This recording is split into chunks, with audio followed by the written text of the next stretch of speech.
Welcome to, oh, I thought it was. No. I thought you said live. Okay, never mind. Here's take two. All This is the crucial moment. right, now we are. Okay, welcome to the Board of Riley County Commissioners, April 9th meeting. We're now located in our new old building. So if somebody is lost, we're back where we're supposed to be. Let's stand for the Pledge of Allegiance. Pledge allegiance to the flag of the United States of America and to the republic for which it stands, one nation, under God, indivisible, with liberty and justice for all.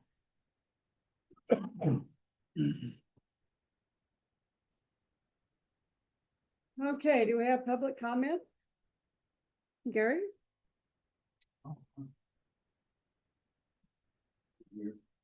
Wanted to be the first, didn't you? Yeah, I did. That's a weird sensation with the monitor right there. You almost feel like we're a television newscaster or something.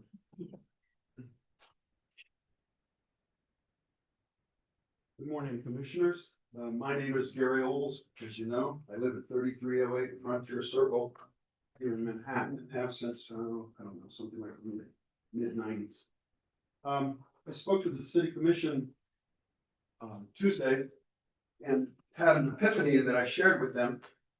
But I want to share a different epiphany that I had shortly, well, not shortly, I shouldn't say shortly, a while after I got my appraisals, valuation statement. And that epiphany was the fact, and this is somewhat humorous, okay, so bear with me. I try to give a little levity in here for everybody. It occurred to me that the census data across the country for the number of rental units in a county or city, whatever you want to break it down to, or state, is wrong. And I thought, well, yeah, it's wrong because everybody rents. Everybody rents. Because I assure you that if you don't pay your property taxes, although you don't want to, you have to be the bill collector, not really the landlord, but the bill collector. And that struck me as the fact that because everybody rents, it's important that everybody pay attention. And most people, you know, it's not that they don't care about the things that you do or the money that you spend or the money that you don't spend or what you fund and what you don't fund. It's the fact that they're so busy that they're entrusting to you, and they're busy because, like in my case, I'm not really sandwiched as a generation, but my wife's parents are still alive. And consequently, she's trying to take care of them. But they're busy. They're working, they're raising a family, maybe they're working 2 jobs. But that epiphany I wanted to share with you, and you nodded in agreement, that everybody rents. So I would encourage you, because the budget season's almost upon us, to keep that in mind, because there are a lot of people who are struggling, and I've shared with you, there's a lot of people who aren't. I'm not one of them, I'm not boasting, but I'm in a position, and many of you are in the same position, the fact that you can afford to pay your property taxes. Frankly, no matter what you raise them to, because in my case, folks on the other side of the river, in what would have been Manhattan in 1855, will get a rent increase notice. Thank you, and I do want to compliment you on the beauty and everybody who's been involved in this. It's a great, for the old telephone company building that was the central office originally, well, probably not originally, but one of the first.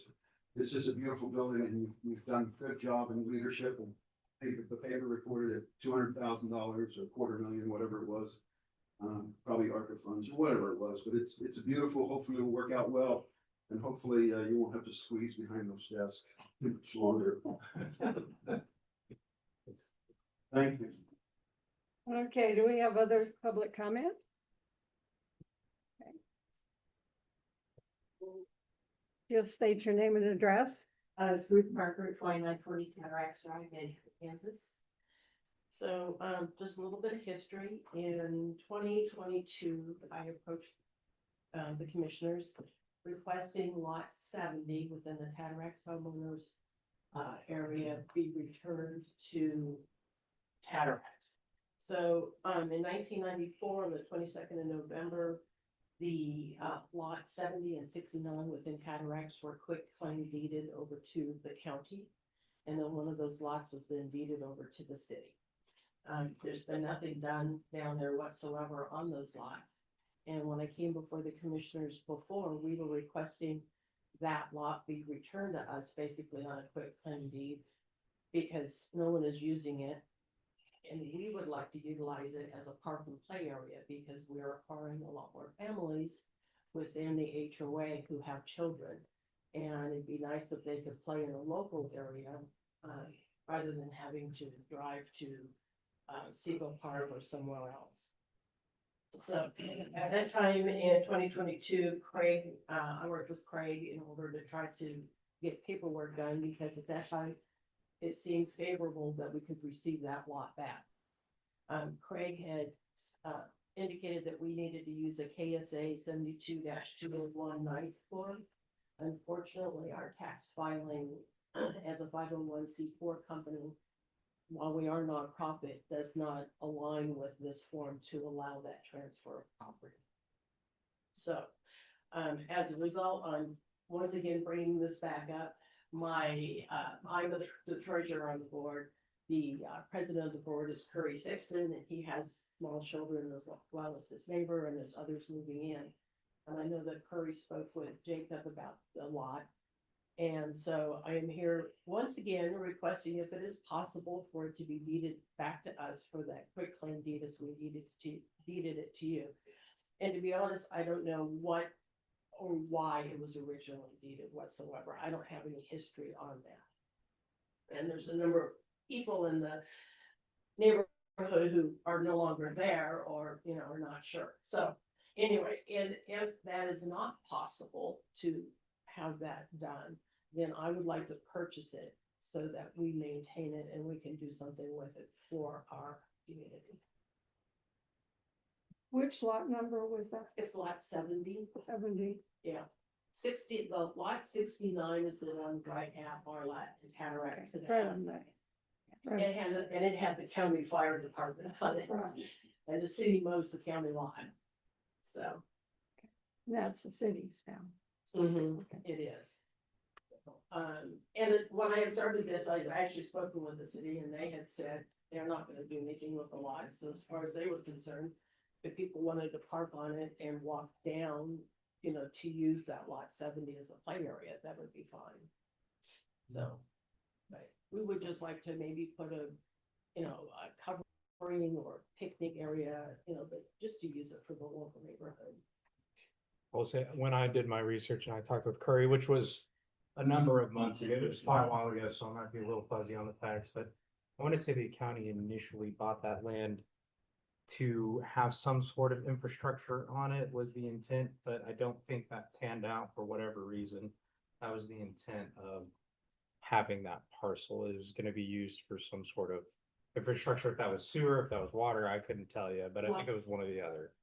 Lot 70 was the water, or was the sewage treatment plant. for Yeah. Cataracts. And the majority of all of that, concrete and everything is still underground, and it was just covered and buried.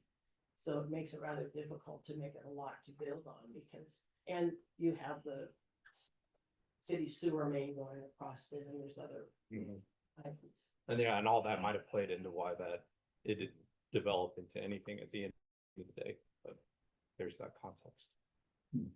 So anyway, so I was willing to buy it at what it's currently appraised at with the city, or the county, which is $26,100. Is the current appraisal price on that lot for 2026. And the homeowners association, or all the homeowners are in agreement with doing this. And maintaining the playground and all this stuff. Yes.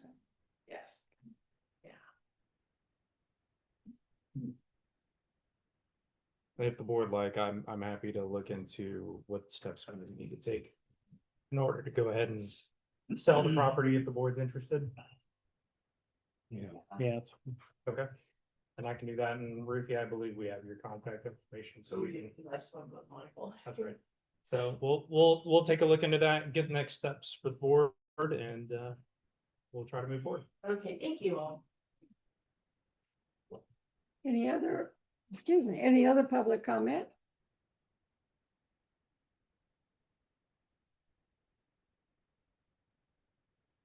Morning, Commission. Welcome home. Corey Meyer, IT GIS Director. Want to let staff and public know that GIS is no longer located in the CPE building here at 115 North Fourth. We have moved them into the county office building at 110 Courthouse Plaza in the IT office with us. We are cozy, but we have made that move ahead of the begin of construction and remodel of the second floor here of this building for the IT GIS remodel. So we have moved them over in with us as the space continues to get cleared out. We can also begin to work on some of the internal networking before construction potentially starts when contracts is up. GIS is now located in the county office building, 110 Courthouse Plaza with IT. Can I ask a question? Yes, sir. Where are they gonna post the 2026 GIS? On the county side. Post the, Updated. Yeah. It's still in review. Okay. Yeah, the imagery is still in review, being checked out by staff as well as our vendor. And then if there's any reflights or corrections that get done, but we're looking at a summer posting of that imagery.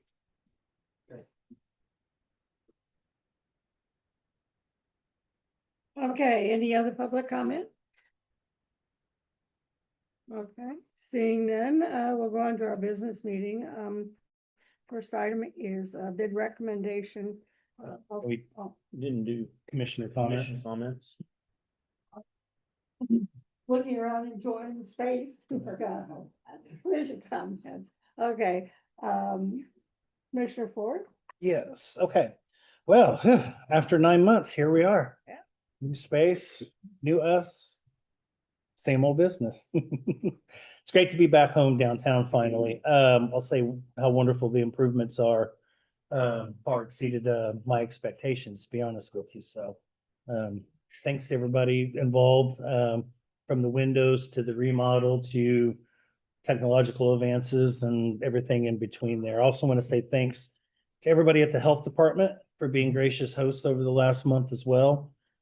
Probably wasn't easy having some foreign invaders on the territory there, but they were nice enough to let us use their space and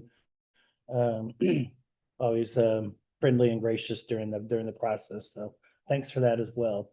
I just spent Monday and Wednesday afternoons getting back to the office and getting things reset up for business and getting updated on everything and all the technological advances and plugging in today's agendas and the document packets to hit the ground running as we're starting to do. So also Wednesday afternoon, I attended the April meeting of the NACO's Community and Economic Development Workforce Committee via Microsoft Teams after some opening remarks and introductions from our chair, Angela Connolly. She's the commissioner in Hennepin County, Minnesota.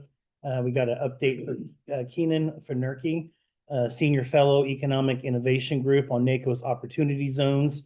And that followed a legislative update from Capitol Hill with Jared Grigas, Associate Legislative Director and our kind of legislative liaison for the committee.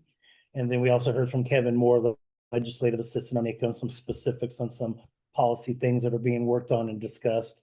Then we had a pretty long dialogue, general session on many different subjects, including housing, some workforce options at the federal level, and just continued to have those discussions throughout. It was kind of a longer than an hour meeting that we typically have, but sometimes those discussions will run over. Wednesday evening, did attend the April Business After Hours hosted by the Manhattan Area Chamber of Commerce out at the Sunset Zoo, sponsors with the Sunset Wildlife Conservation Trust and Friends of the Sunset Zoo. Very well attended, as you can imagine. They had the exhibits and stuff open, so everybody's excited to walk around the zoo. Everybody felt like little kids. They had some birds and some other things in the atrium there that you could check out. And of course, it was a pretty beautiful evening, a little windy, but pretty good night to be out and about at the zoo. So Mother Nature cooperated as well. Wanted to mention Tuesday evening, K-State baseball picked up a solid win in Wichita versus Wichita State. Good to have those non-conference wins, as hopefully that will lead to somewhat of a regional someplace at some point in time down the road. And was looking like rain, and now the sun came back out, so we need some rain.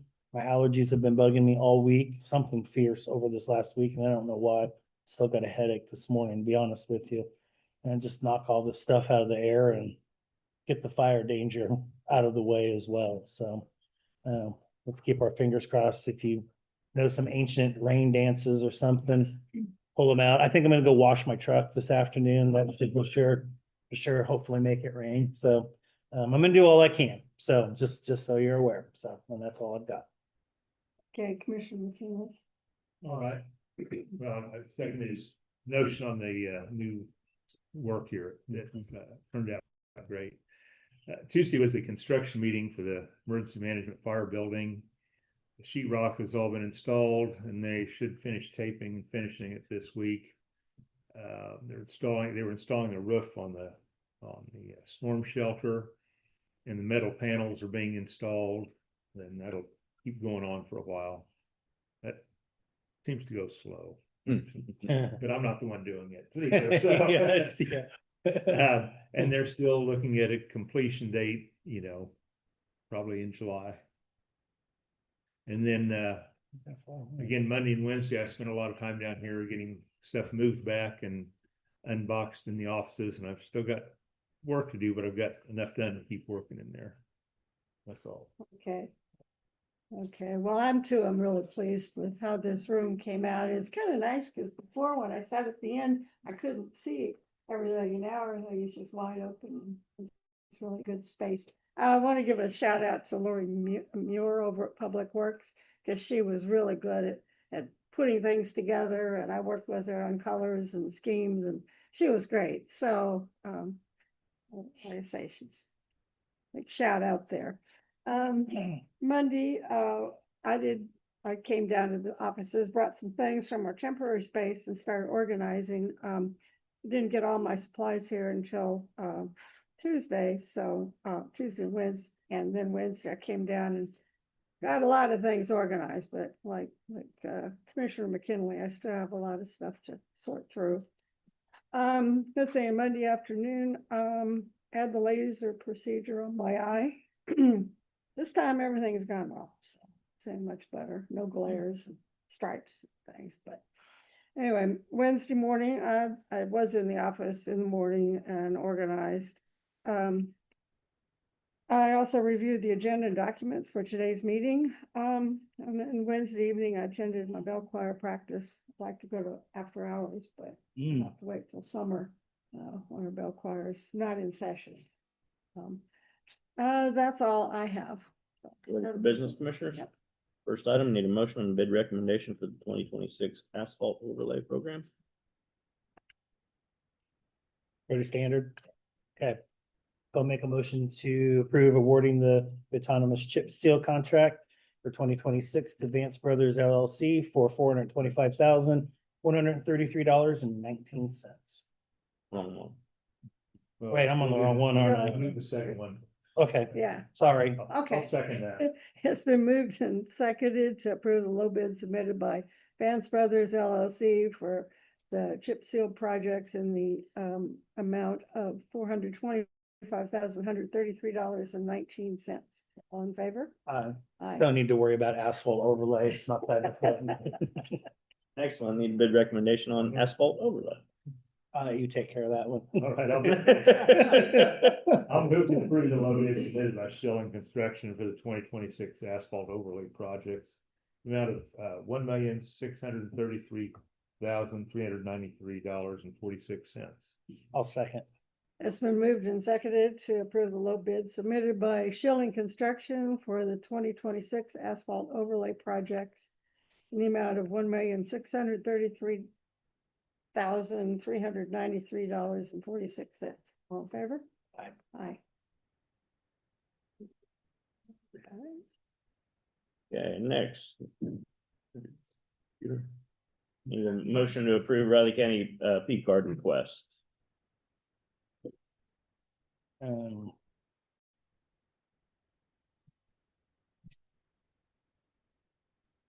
This is for who? And for what? Long walk up here. I would say sit up front.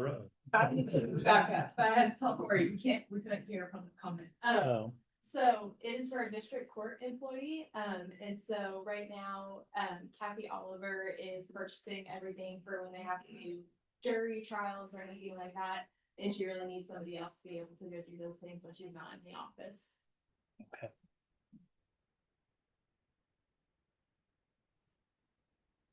Okay, sounds good to me.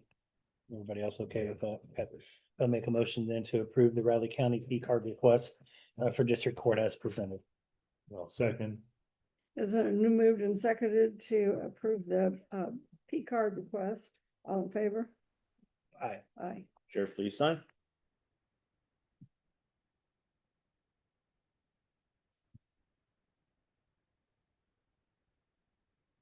nice one, have a blind for that. Yeah. We're getting one for here too, right? That's my understanding. Okay, good. Yeah, yeah. Well, this is this lighting us up. Yeah, Yeah. And even on the camera, the cars driving by, like watching on YouTube, it's very distracting. Interesting. Lighting's on. Next, I need a motion to approve the resolution exempting Riley County, Kansas from the provisions of KSA 751120 AA gap waiver resolution. I'll make a motion to approve resolution number 040926. Resolution exempting Riley County from the provisions of KSA 75-1111 A apostrophe little a apostrophe. Kansas statutes are ridiculous. That's the 2026 gap waiver resolution. no, second, Has been moved and seconded to approve resolution number 040926, exempting Raleigh County, Kansas from provisions of KSA 75-120A parentheses. Anyway, which is the waiver resolution. All in favor? Aye. Aye. Bree, please sign. Make a motion, those who invent KSA statutes don't get to do that anymore. Give you a little secret too. What I usually do is like sub A, sub 11. Oh, okay. Sub, So that's. yeah, Okay. like subsection usually is what. Is that what it is? Yeah, if I'm gonna say a site out loud, I usually use sub. I need to stick my nose in one of We'll those let books you do again. it, Nick. Yeah, that's fine. If you want to defer to me, I'm happy to announce it.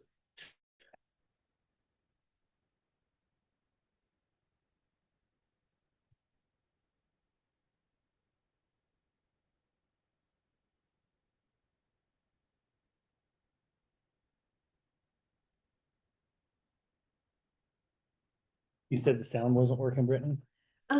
It's working, but it wasn't very loud. Gotcha. So like I had my computer up all the way to 85 and I could not hear the woman speaking. So I had to let Corey know and he said he'll take care of it when everybody's gone. And he said it's because of this, it's picking up from this microphone, so they'll have to adjust. We knew there'd be some glitches. So there's a microphone in the speaker? Mhm. There always has been, yeah. blue dot, that's what a microphone called. And then, Those are all for in here. yeah, that's for him. Those for in here. That's why there's one there, but it's for in here. We don't have the split screen anymore. Does it change or what?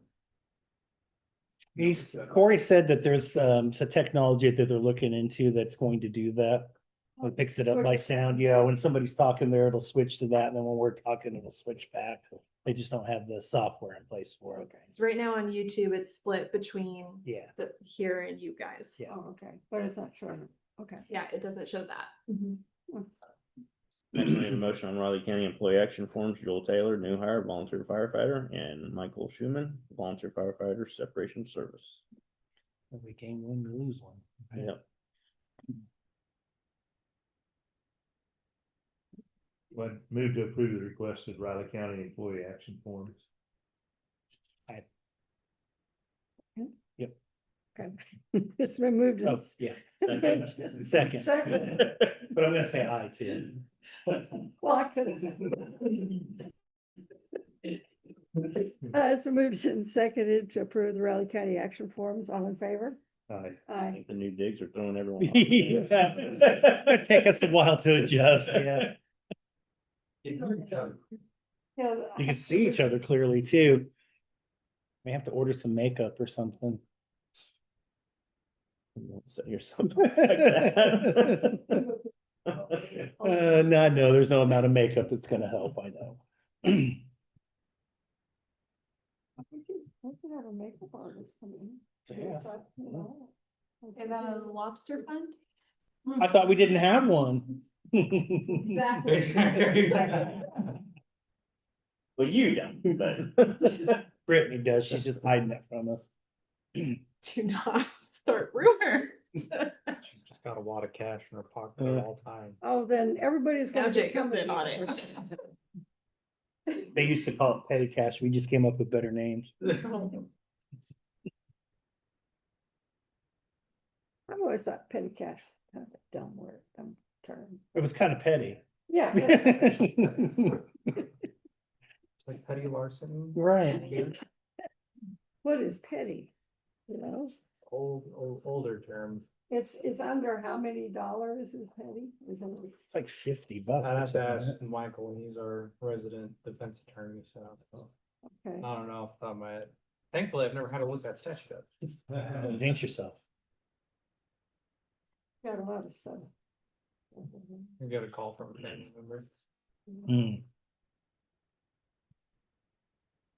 Yeah. Have the letter commissioners on the joint city county offices for approval, city county meetings for approval. On that note as well, I'm not sure it was incredibly clear. I know you guys directed me to draft this and I have shared with Mhm. you all ahead of time. I know there is a meeting already scheduled to take place. And we are allegedly hosting that. No, we're not. So as I said, as long as you guys are, I just want to make sure you guys are aware that's out there, and if you still decide that you guys want to suspend those meetings, at least the county's participation for now. Just want to give that. There's already somebody scheduled to speak at that. There is, yes. Yeah. Danny Holgren from the NPO. no, Ponza, Oh, Yeah, uh, that's right. Ponza Health Clinic, yeah. Yep. But she can come in and give a separate update if we wanted to. We're not funding them, so I mean, it's not imperative that she does so, but they used to come in and Yeah, give they a used to regularly. quarterly update, and that's fine. Like I said, we're not funding them, so it doesn't fall under our purview, but I don't know, that's one of those, again, I'm pretty well versed and caught up on, so. And I don't think you're gonna get much participation on that one from Pot County either, so. So we're proceeding with the letter or not? Yes, I say yes on the letter. I need a motion then. And then cancel and. Yeah, not, I'll make sure everything gets canceled from here on out, at least our participation in it. Yeah. Do we need a motion? or you can Yeah, do we it? need a motion. There's the letter. Yep. So I make a motion then to approve the letter on the matter of city, county meetings with both Potawatomi County and the city of Manhattan. I'll second. This was moved and seconded to approve the letter to Potawatomi County Commission and City of Manhattan Commission concerning the city county meeting. All in favor? Aye. Aye. All three, please sign.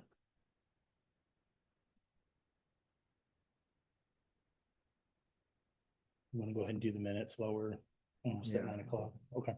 I didn't have any changes. so- Okay. I'll go ahead and make a motion then to approve the minutes as written from the April 6th meeting of the Riley County Commission. Second. Seconded to approve the minutes from the April 6th meeting of the Riley County Commission. All in favor? Aye. Aye. Thank you, commissioners. Tentative agendas look okay? Yep. Any items for next week's press conference? Nope. Okay, you are, Mr. Hanson. I guess almost. I thought it was there already. Walk slow, slow down. Do the robot. That's all. Grow some hair. That's gonna be a lot. We're here, I go around the sides, not too much. Okay. So.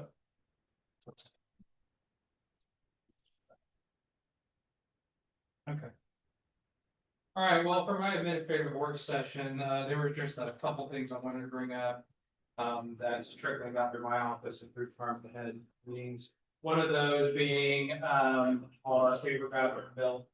You know, since that passed, it's in litigation, but there's not gonna be a hearing on the introduction until September, is my understanding. That's over in Douglas County. So in the meantime, right now we posted signs just indicating to citizens that, you know, potential violations can occur if you enter the, what's decided as multiple occupancy private space. And then you may face fines. What I am putting in place now is essentially the kind of the rest of the bill, which is there's an appeal procedure that has to be involved, which the board has to be the ones to hold the appeal. And also the board has to be the one to make the findings of the investigation. My intention as of right now, and we'll see how it evolves through the department head meeting, but we'll have probably my office do the investigation. I'll make a reference to you guys review, and then make your findings. That's likely going to be how that investigation process goes out. But I wanted to let you know that's coming out, and especially since that law is going to be in place for quite some time. If not, you know, if it fails completely in the lawsuit, then that's the law, and that's what we got to go by. So it's coming through. We'll have one, a concrete in place right now, or here in the near future, I should say. My next policy I did want to bring up was the citizen agenda item policy. That one is also working through our committees. Taken to that one to department head committee as well. If you recall, it was kind of brought to our attention that citizens didn't necessarily have a process and how to approach and get an agenda item on the calendar, right? And so what you all have instructed me in the past of what's going to probably be presented to you is that we just ask that the citizen, if they are interested in presenting or would like to have longer than what they have in public comment, to come up here during a public comment session and kind of present their case and then ask for more time, much as General Dodson did the other week.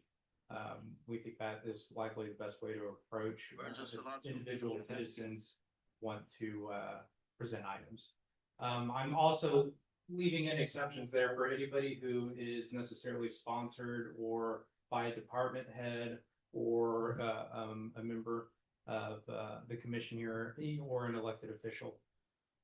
If that individual is sponsored and it's part of the presentation, I think they should be accepted out and having to do that instead. I think that makes no sense. This is really going to be to give people a baseline. Hey, if I want to get on here, here's where at least I started. So that'll be coming through department head and then to you guys for approval. On the subject there, we did review the public comment. Yeah, we revised that a little while ago. Right. Because we had established that during COVID. Still wonder if maybe I can't remember what we added. We add the chair's discretion to Yes. extend that time. Yeah, that is. That's what I thought. Okay, that's fine.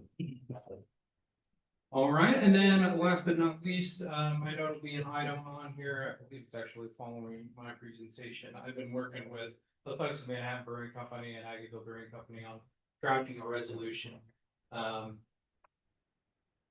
There's only a couple questions I'm gonna have to ask, and I'd like the commission to get clarification on is what kind of alcohol are we intending to sell? Because there's legal distinctions between them. There's the beer distinction, which is 3.2 and under, real malt beverage, which is 3.2 and over, and then of course you have liquor as well, which is another definition. So in order for me to be clear in the resolution, we'll need to make sure that you guys make it clear what kind of alcohol you guys want involved in this festival.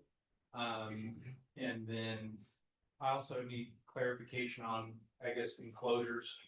Well, are we gonna designate and how are we gonna designate? And these are gonna be questions obviously for some of the other folks, but this is what I'm working on right now for this project.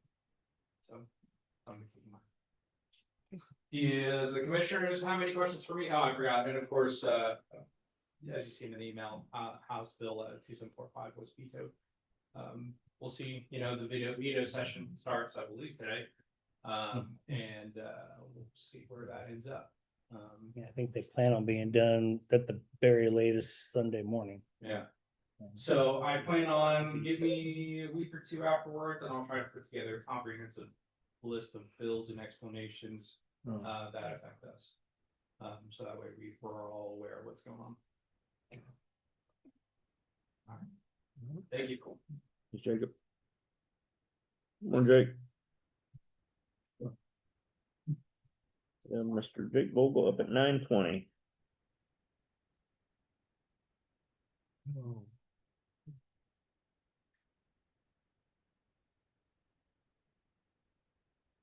Do we know they're gonna get us things for our chairs? Yeah. Carpet and John said he would. Cause I'm. John said he would. Yeah. gonna get He's aware. something. Yeah, they were working on that yesterday. You have one, does someone? No, I got it out of here, cause I trip on it. Yeah, they wanted you to see what you wanted. They need you to decide what you wanted. Why can't we just have what we had? Well, you can't have. Right, because the bottom ones, they like puncture the floor and then, Little nubbies on them. Uh-huh. Yeah, I said- and then it breaks the seal on this carpet. So you can't use those. But you can find something similar without it, Yeah, right? So- the glass one is exactly, Yeah. it looks the same, it does the same, it doesn't. That's why we wanted you to look at it. Well, Lori, I talked to her about it, or New York, and, cause it was under here and I kept tripping on it, cause it's too thick, so she was gonna look to see if they could have some with like angled edges or something, a little thinner maybe. Be better because you angle tempered glass, you have a tendency of clocking it and breaking it. So it actually has lifetime guarantees on the glass. Well, still don't want to break it. I mean, that's, Yeah. I think Derek's already found a different solution. So I think Derek's already ordering something, is my I understanding. think he mentioned that it was gonna go good with the new wheels that we're getting on the chairs. Yes, so I think it's already been taken care of, but I think it's just gonna take a few days to get here. So it is in the process of We making. can roll it around, I think it was worried about damaging. Yeah, we got a couple small changes to make. And do we want to put our clock up over there? Yeah, on that one. I was looking small for it column. already. I was looking for it Yeah. already. Underneath the camera over there?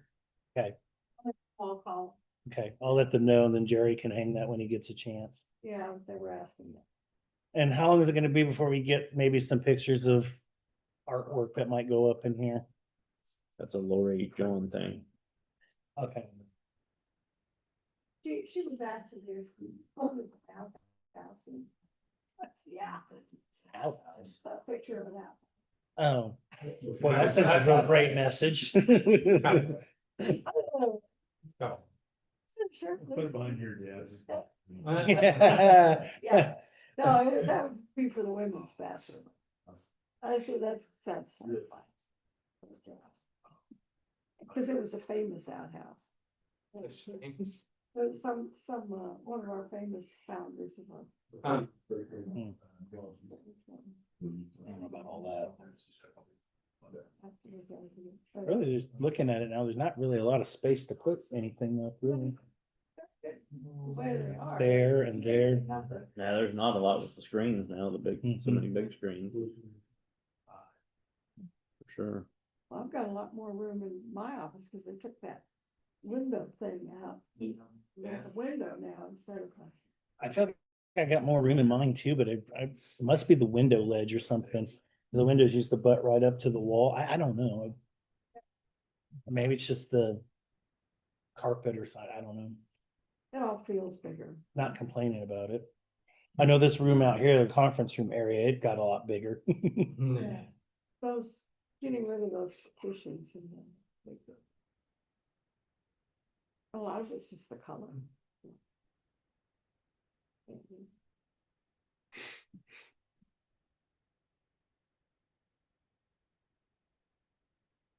Let's see. Was the way the old chambers was designed, Rich, was that how it originally was when I moved in here? What do you mean? The old setup, Mhm, mhm. that's how it was from the beginning, Yeah. which was what, 1989 or 1999? It's somewhere around in there. I remember moving stuff back and forth. I was Mhm. Like this. working for a moving company at the time that was doing that. That was the spring of '99. Oh my gosh. If they told It's you, almost hey, 30 you're gonna years. be. I commissioner," know. you'd be like, "Eh." Somebody would have told me that question 30 years ago, I would have laughed. Just would have laughed. Remember, we packed everything up and then a few months later, we one by one started moving stuff back in.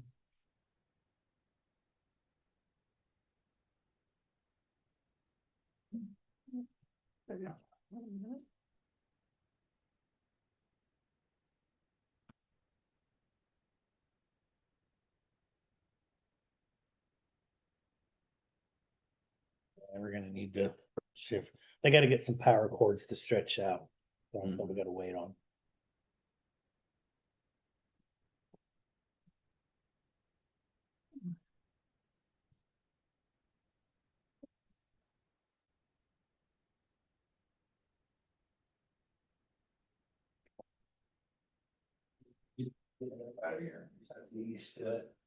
For now. Yeah.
Yeah,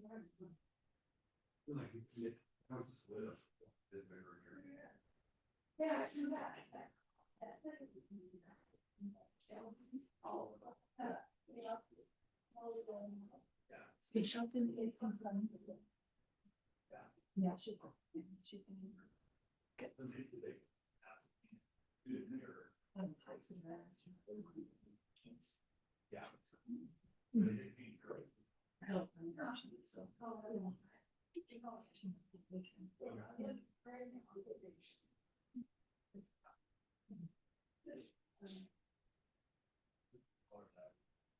Jill Adams has texted me every day.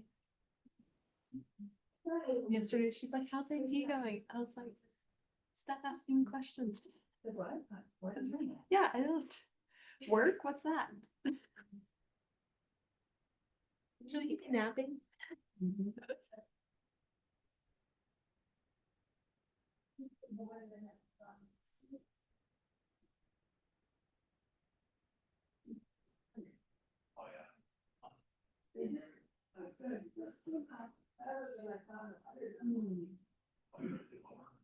Well, I thought. I didn't know. This guy.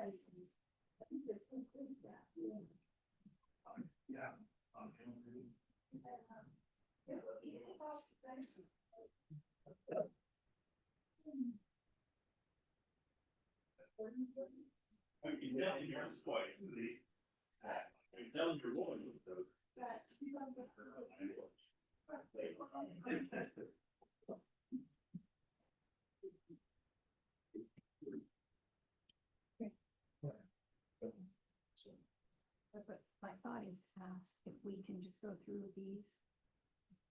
Each point and you all can discuss and maybe make consensus. Okay. Does that sound like the way to move forward?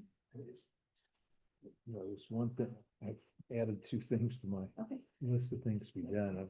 One of them is we need to revise pay grade for the county clerk position. And also, Work into that, start of that, so. yeah, Yeah, and then, direction to do and delete that regulation about new people get the same pay. it. So we bring those things up, so I get direction on those. Okay, you know, Bring that up. You know, we go look at it and get consensus that that's. Is that- No, it's just what I want. Okay, yes, sir. You heard nothing, did you? I heard nothing. I just wondering why is to ask them to go through these one by one to get a consensus on each thing. And hopefully describe a little better, like, I had some examples on some of them, which, what boards are, you know, from what. I talked to you, and then I also got a couple of boards from Cindy Okay. Gabriel, just so that we kind of have some examples. Makes sense, yeah, cool. And I think if we can get consensus on majority of those, I mean, that'll give you way, how you can build the position description. position description, these, like, they're all, they're still tentative. Yeah, yeah. Oh, this should be a good step forward. Even if they can't, table one or two, or something. Yeah, it's, I mean, we can still work that. I mean. It's likely we're still gonna have to work on it after it's in place anyways. I mean, there's a good chance. So that could happen.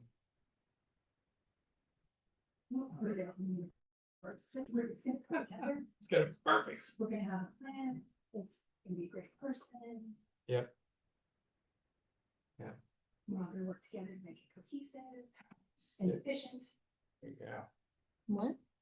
I'm trying to tell Jacob what to put in the universe about the administrative services. Okay, she's so for real about that, and don't even, yeah, don't even cross her on it. I don't, we get things out there, it's going to, they're going to work hard, and it's going to. I was- I'm a lawyer. Yeah. No, I didn't. No, no, ask no. If we could, okay? No. I'm telling you, we make this work, it'll be great. No, I'm so for real. I was putting so much negative energy out there about this side-by-side trip that our family was gonna go on, and I kept saying, Henry is going to break his arm, like, There. it's going to be a horrible experience. It was our first major thing, like, we had just bought the side-by-side. I was, yeah, I was so nervous. What, 2 days later, Henry broke his elbow at daycare. Well, it wasn't by the side by side, so. No, don't even, never again. I'm gonna never put that kind of energy out in the universe again. And Elizabeth was like, I told you, and I was like, you're so right. I've never crossed it. Yeah. All about the universe conspires for your success, so if you believe it and you work towards it, you don't have to. It's like one of the. Yeah, sure. I can see that. No, I'm so serious. I was so upset. Like I went home sick that day, like I wasn't feeling good. And I like left work early and I was, my son needed help with homework because, you know, we homeschooled him. And so I was just like, okay, fine. And like, we get a text from daycare and they're like, we need Wesley to come down and look at Henry's arm. Like Henry fell, he got hurt. I was gonna say, was it a freak accident kind of thing, or was it like him just being? I literally said, I swear, if he broke something, I'm gonna be so mad. And we went down there and they're like swinging it around and I was like, maybe stop doing that. Yeah. See, it's good. Yeah, and I was like, yeah, definitely. You hear him, like, we walked through the door and you can hear him screaming from the back of the building. Ouch. And I was like, yeah. And then I told Elizabeth, never again. I will never do that again. Yeah. So anything else, I've just been like super positive about, like my whole Disney World trip. I did not put any negative thoughts out there. I was just like, this is gonna be great. I'm not gonna stress about it. Whatever happens, happens. We're gonna go with it. There's something to be said about a good mindset. Yeah. Where you start. Yeah. Perception, right? Mhm. Yeah. So I'm serious. Even if you're a lawyer, you gotta put the good vibes out there. Vibes. I'm a vibe, I don't even know what the term would be. You're resistant, but we can work on it. It's not bad vibes, it's not good vibes, I'm vibe neutral. Vibe neutral. Power of positive. I don't. No, Yeah, I yeah, definitely there was. don't know who it is, who did that. I don't remember, but I remember that. You go here for a minute and it's. Okay, you think you can? Yeah, that Careful. was a major thing. I can't remember if it's something. It's an old novel, an original. Yeah. I don't know. That was a little red caboose. The red Caboose. Yeah, no, that's a good book too.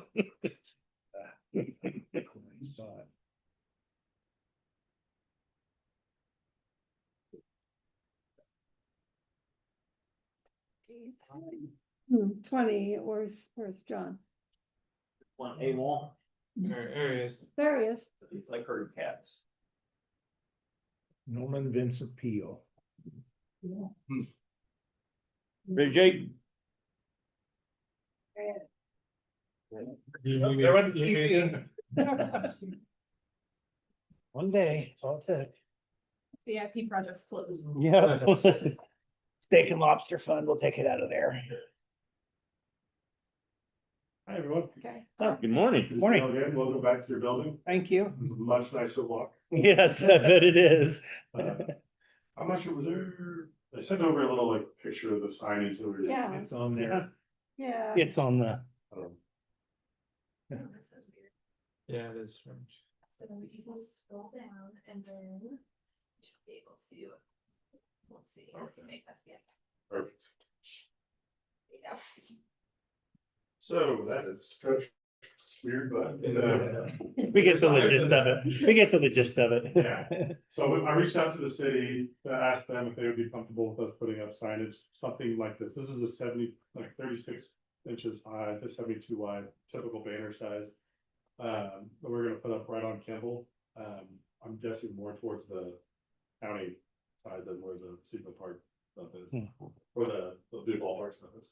But there's gonna be basically two banners that are back to back, and then we kind of some time together, there'll be two spots for that. So 4 banners total, but really just 2 spots that we're gonna have right on Kimball. So as people drive by, they can see this. We try to make it bright, legible.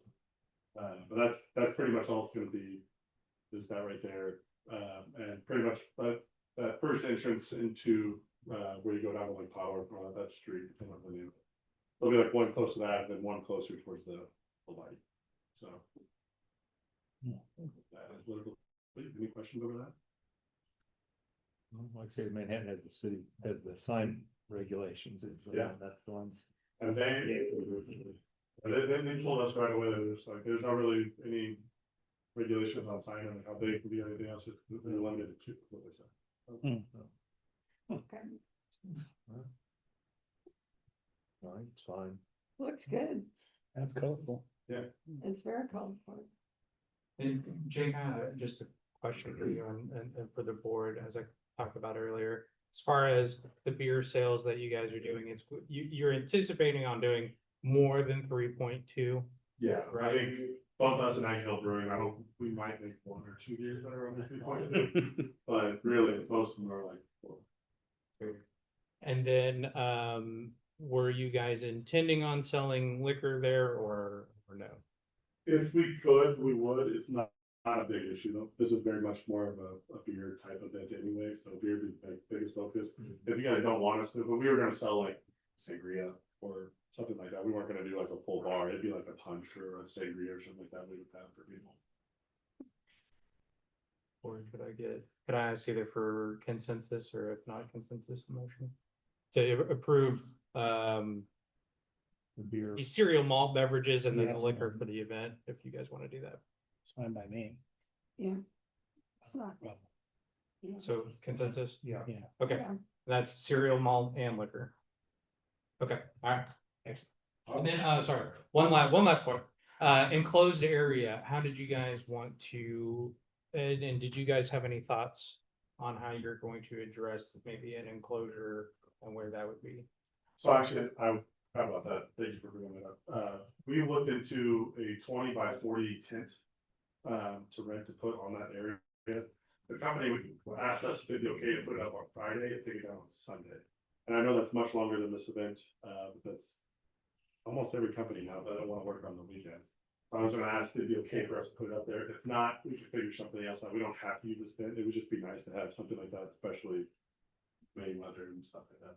But if not, it's not a huge deal. We'll figure it out. But I guess it would depend on what other events are going on at the time, if there's anything going on. If not, I don't see an issue with it. If so, we have to figure out how to work together on it. yeah, Check the calendar, Yeah. city and school, Yeah. make sure somebody that had anything scheduled. I think that's Yeah. kind of around the time they do the, Correct. yeah. So, Well, because the new place isn't ready to move the correct. events. I mean, that wouldn't matter on Saturday or Sunday. That would just be, have to maybe do it later in the afternoon or something on a Friday if all possible, but We can work it out. That's fine with me. Is there someone I should reach out to about the scheduling part? Then I know that. I can ask, our K-State Extension Officer for you. Okay. And now that is in the area that where the rides are and that kind of Yeah. thing. So it's in that. And you said Flat they, grassy Track area, meets, yeah. they have stuff up there. Yeah. They at least practice up there. I know that. and what days were you looking to add? The company asked us if they could install it on Friday and take it out on Monday. It was like the 15th through the 18th or 17th.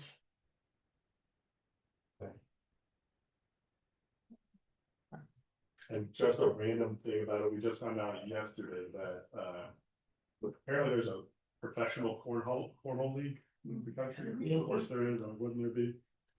There is a professional cornholer here, town, actually, I think he lives in Wamego, and he puts on events, and he is going to put on professional cornhole league tournament at this event. And he's got big sponsors that he's actually planning on like putting a lot of like good amount of money towards the winner. And so they say this brings people in from like Nebraska and Oklahoma and Colorado. They all come, all the professionals will actually come here to play cornhole. So I didn't know. I didn't know it was a thing, you know, and I haven't seen it on ESPN yet, so I won't until I see it there. once a year, you spend all- you spend- Really? Huh, You know. okay. Well, maybe we'll see our grassy field on there, maybe. Okay. Okay, well, perfect. Well, I think that's all I have. Unless you guys have anything else for me. No. Okay, thank you. Okay, Thank you, Jake. Did the board want to make the motion on the signage, or was a motion set up for the signage? as I thought well? we did it by, we have to make a No, you motion. did you did the other Alcohol. consensus, the alcohol. Oh, sign's fine by me too. Get a motion on it, that's what's set up for. Well, I moved to approve the signage placement for the Little Apple Mayfest. Second. It's been moved and seconded to approve the signage placement for the Little Apple Mayfest. All in favor? Aye. Aye. Thank you. Thank you. Yep. Okay. Commissioner, go back to the one item on the city county meeting, number 7, that we never got to, of course, because it's become irrelevant, but I want to make it clear that we're not going to host it, and we need to let staff know, because a lot of staff go up and just setting stuff up and room reserved and everything, so we're not going to host that, correct? That was my thought. Yeah. Just wanted to be sure we're clear, that way we can get the message out. Thank you. We probably should let the prairie people know that we'd like them to come in and present to us as a commission. Yeah. Yeah, I mean, they did in the past. And I mean, like I said, we're not funding them, so they're under no obligation to do so. But if they want to take the opportunity to engage us in that, it's a public and media opportunity for them. And that's up to Danny and her staff.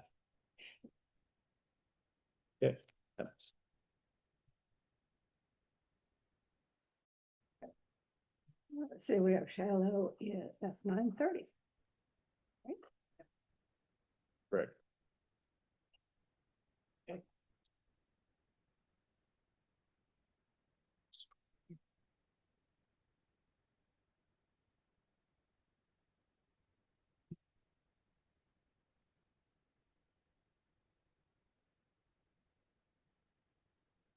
Typing something and then it erased the title I had for another.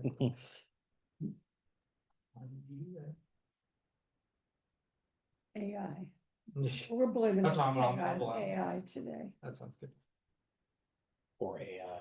We're AI. ChatGPT has told me I'm wonderful. You tell it's flawed already.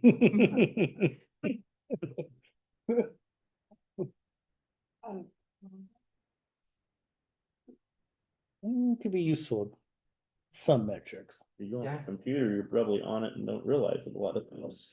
You know, there's somebody that's done a kind of a gimmick on AI to ask it if it can count from 1 to 100 sequentially each number. And this guy has gone on and done this for like multiple days. And each time the AI will get up to, it'll get a little further, it'll be like 20 and then it goes and 20 and so on. And you get the point. It'll stop, it will never actually go all the way. It's like, it's interesting. It tells you that it highlights that some of the complications AI Needs to might go back actually to have. School. Apparently, if you count. This is how the war with the machines will begin. And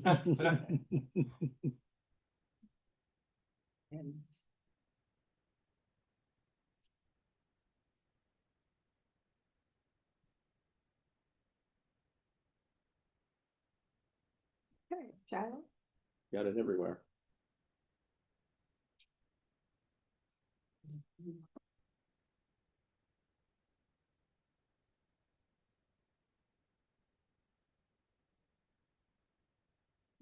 Good morning, Commissioners. Shiloh Hager, Riley County Treasurer with the March, my March staff report. So our March fund balance, was 75,977,762.72. Or these are, these are, assets. You can see here our ARPA account is at 1,748,328.37. 15 million in investments. Our actual fund balances, our general fund balance at the end of March, 11,491,746.28. I will point out one item on here, our funds to be distributed. You can see it's sitting at a negative number right now. We had a TIF district, one of the city TIF districts had a major decrease for several years. We cannot distribute negative balance, so that'll be held until we collect second half taxes, and that'll be distributed, offset the June distribution to the city. Which district, just out of curiosity? It's it was TIF 6, which is the Aggieville TIF. It was actually I believe it was the parking garage that had been taxed, and then they filed for exemption. Any questions about any of the fund balances? Okay. Our investment income to date is $801,115.85. That represents 28.61% of the budgeted revenue of $2.8 million for interest. The active checking account rate was 3.65% for the month of March. I did receive a CD rate for 3.77%. We're still getting a lot of activity when I put bids out for investments, which is great. Our ARPA account interest to date for the for 2026 is $22,904.52. This is the general fund revenue report. Sorry, it's kind of small. For the month of March, total general fund revenue was $1,717,102. What was budgeted for March was $1,397,839, which is a 22.84% over budget. You can see here that we have collected 49.13% of total budgeted revenues for the general fund. And year to date, we were at 3.89% over budget for general fund revenue. We did have a distribution in March, so you can see those numbers up here. Motor vehicle is coming in a little bit over budget through March. Ad valorem, you can see, is a little bit under, but that'll all even out by the time we get second half taxes collected. Any questions about any of that? Okay, sales tax disbursement for the month of March. General fund sales tax was $172,286.62. It's about 5% higher than March of last year, but it is about 6% under what was budgeted for the month. March represents January sales. Road and bridge, $206,725.52, 24% over what's budgeted for the month, and about 5.57% higher than last year. And you can see here, year to date, we are at 3.58% over budget for the month of March, and 12.73 for that was for the general fund sales tax, and 12.73 for the road and bridge. Here you can see year to date how we are, where we're sitting. General fund and road and bridge 12.05% over, And these are total, sales taxes for, the county, compared to March of last year. Obviously, we had a pretty significant decrease compared to February. February or December sales, which is your Christmas. January is typically much lower than, Everybody's paying back the credit card. so that is that, and then this is just your distribution showing where those sales tax dollars are coming from. Do you see any questions about any of those? Okay. Motor vehicle statistics for the month of March, registration renewals were 3,757. Year to date, that's a 3.44% increase. 30% of those were renewed online. Totals, 1,200 titles. Titles, 1,209. Year to date, that's about a 5.1% decrease. But I think I mentioned we've had a significant decrease in our dealer titles. A lot of the dealers are they're not bringing those in like they were in the past couple of years, and so I think that's what's attributing to our decrease in titles. C and D names that with C and D renewals are due by Thursday, April 30th. Taxes collected, the 2025 taxes collected through the end of March, we've collected 58.97% of the tax abstract. And just again, I'll make another note, second half taxes will be here before we know it, May 11th, the month from this weekend. So we should start seeing those second half taxes coming in here shortly. Finally, I would like to discuss this it became House Senate Bill 325. As of today, we are still awaiting the governor's signature, but we did have a meeting yesterday with the Department of Revenue, and they are already programming for the change effective July 1. So they had mentioned on the call yesterday that it has been signed, but we have not seen that yet. So, but what I would like, Even if that's the case, it'd be past the date that if she could let it go that 10 days and it would just become law anyway if she didn't. it was submitted to the governor on April 3rd. Yeah. So she still has some Till time. tomorrow. Yeah. Okay. We do not anticipate anything happening. We do anticipate it getting signed. She can sign past the legislative session too, can't she? Or no. I think so. It's just that the Constitution requires 10 days after it's presented Right. here, so. So run into the weekend and the session will be done Sunday morning, probably at the latest. And so I just want to remind you what the final version of the bill ended up. It ended up with very much a flexible ability for the counties to set the county service fee, this additional county service fee for what the county needs to operate. The county treasurer can set that additional fee up to $5, up to an additional $5. Starting July 1, the bill goes into effect July 1. From July 1 to December 31st, the current facility fee that is in place becomes this new optional transaction fee. That transaction fee will then be applied to all transactions, whether it's online, in person, mail. We have till next Friday, April 17th, to let the Kansas Department of Revenue know what we want that fee to be starting July 1. Just to remind the commissioners, right now, we are charging a $2.50 facility fee. That is only applied to transactions that come into the office. As of July 1, we can increase that fee up to $5, and it will be picked up on all transactions. Through the end of March, the facility fee has generated an additional $17,000 in motor vehicle revenue. I am proposing that starting July 1, we will increase that fee to the maximum of $5.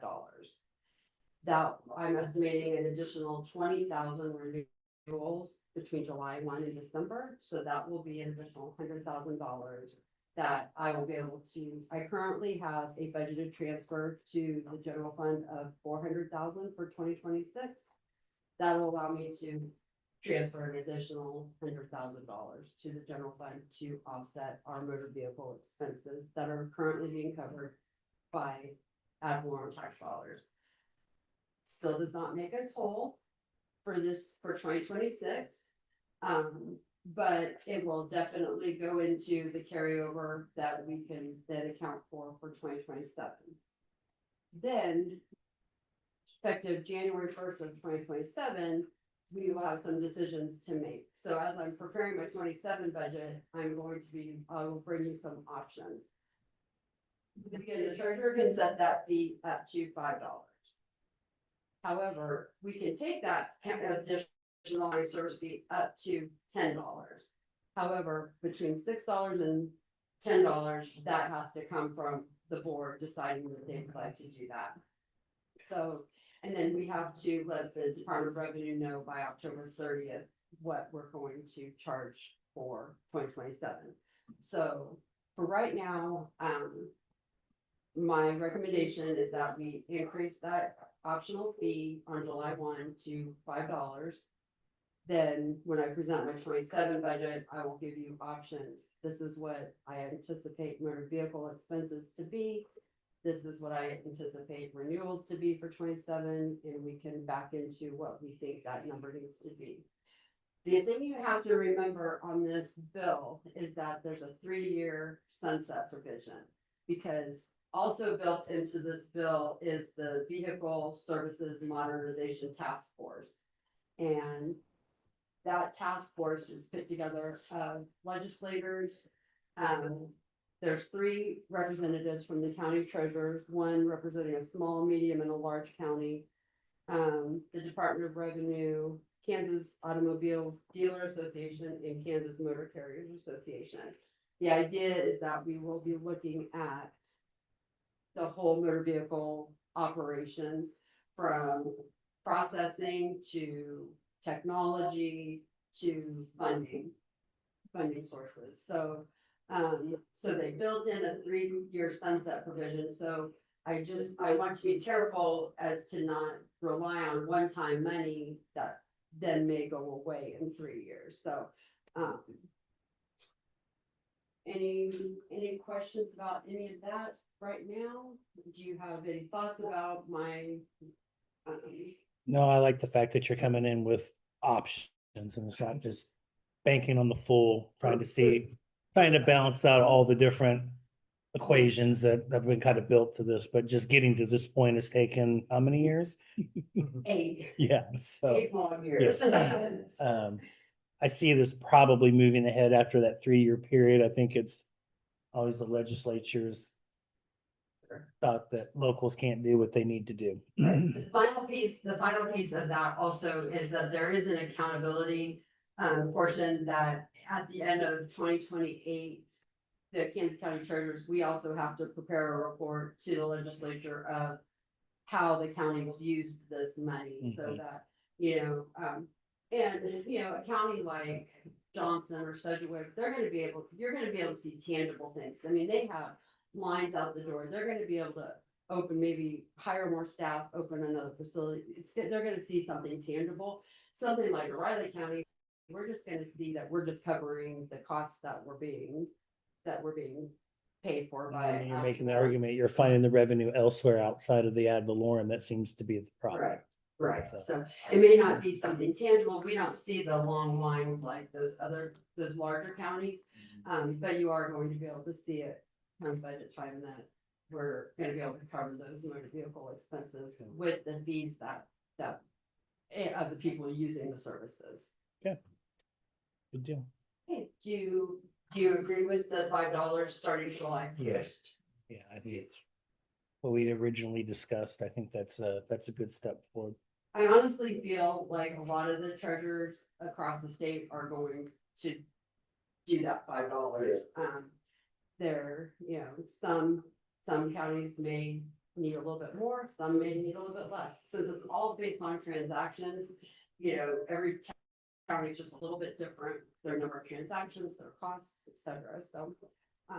But I'm very excited, I'm very pleased that we finally got something passed. It's flexible enough that the counties can, do what they need to do, and, I think it's gonna be great for Riley County as well.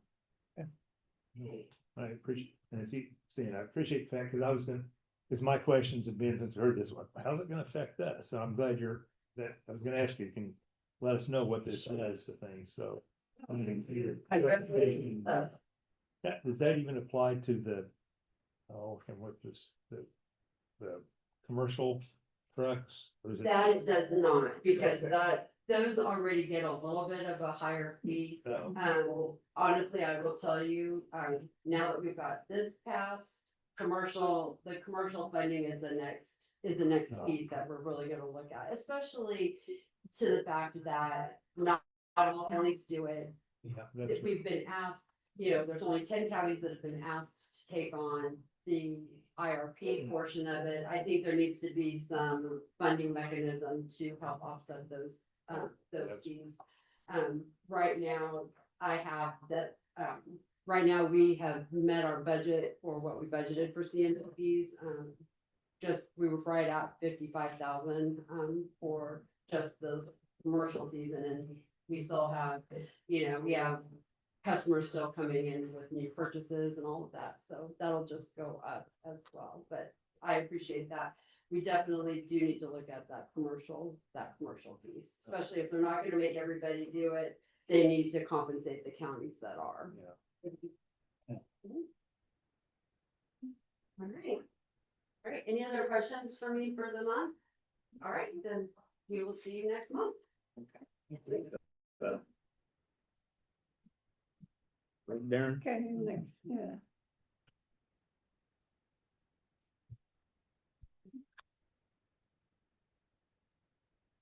Hi. Morning, Joe Oakey, Commissioners, appreciate the opportunity to be here, great to walk over to the meeting this morning. I bet it was. Go ahead. Get through the presentation so we can walk back before it starts raining. Eric Solden, with the Manhattan Area Chamber of Commerce here, along with Christian Bishop, to give our monthly economic development military update. So I want to start by saying I really appreciate the commission and Jacob's work here last month on a letter of support related to some potential industrial development over near the Manhattan Airport. That's a great opportunity to continue to work the specific project that's driving that. I'm very, very deep into that process and been very engaged there. A little positive activity going on. Also think that as we look at broader development opportunities in that part of the community and that part of the county, that there will be other companies, other development that can be supported by those efforts out there. So there is some moving pieces on that. Includes some private entity working on some land acquisition that will help facilitate this and facilitate transfer of some property to a company, to a project, et cetera, et cetera. So having that knowledge that there's support from the county for economic development, job creating projects and potentially resources in place to help with things like roads is really a positive thing. So we appreciate that.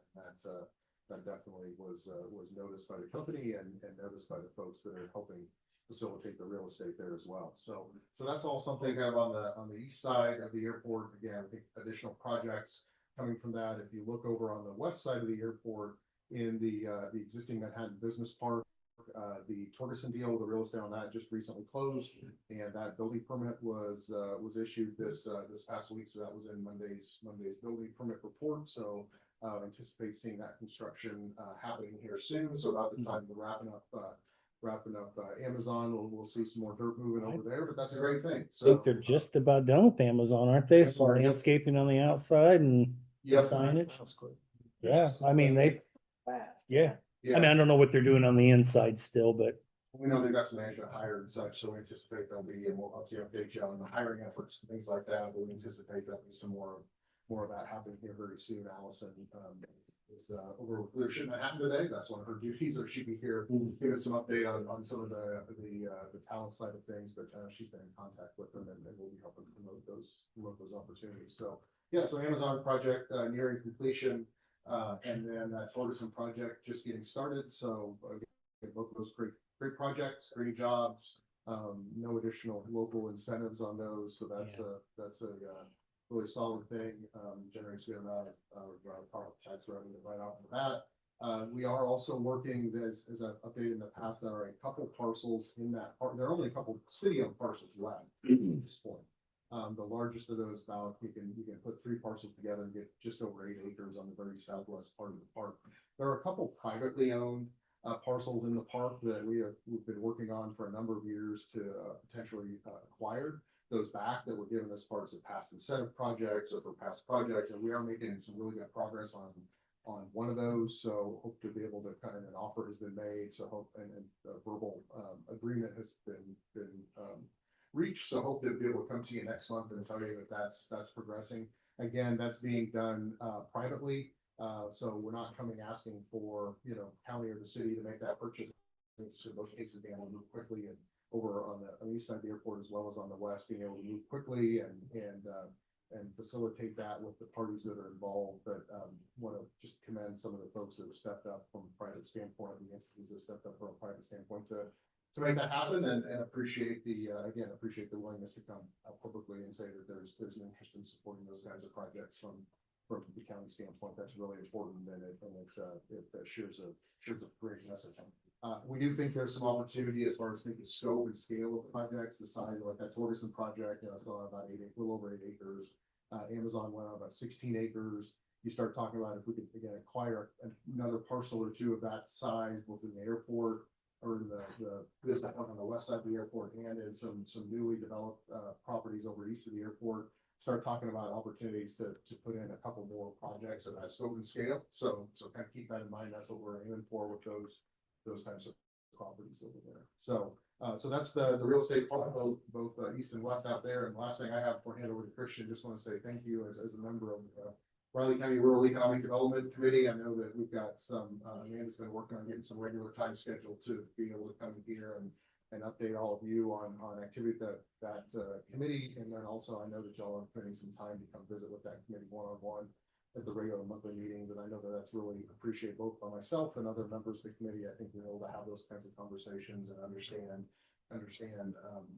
just get input on economic development, on activity within the county, and understand how we can fit different things together or bring resources to the table, whether it's through chamber efforts, whether it's through the efforts of that committee, whether it's through the efforts of extension. They're very involved in that too. I think we've got some great opportunity to Innovate 24, continue pushing small business resources and highlighting some businesses from around the county that are doing great things. So appreciate the engagement there. And again, that doesn't go unnoticed. I know it's just one more thing that it's really important for that community to engage. So it's very appreciated. Any questions for me before I hand it over to Christian? All right, thank you.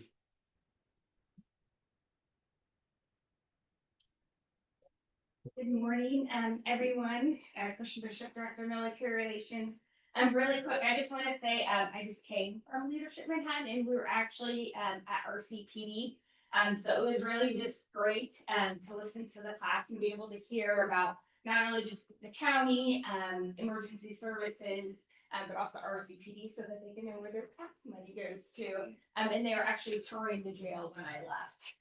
So military relations, it has been a busy month. If you have been on post and seen the railheads, there's tanks going in, tanks going out. So First Brigade is in the process of returning home.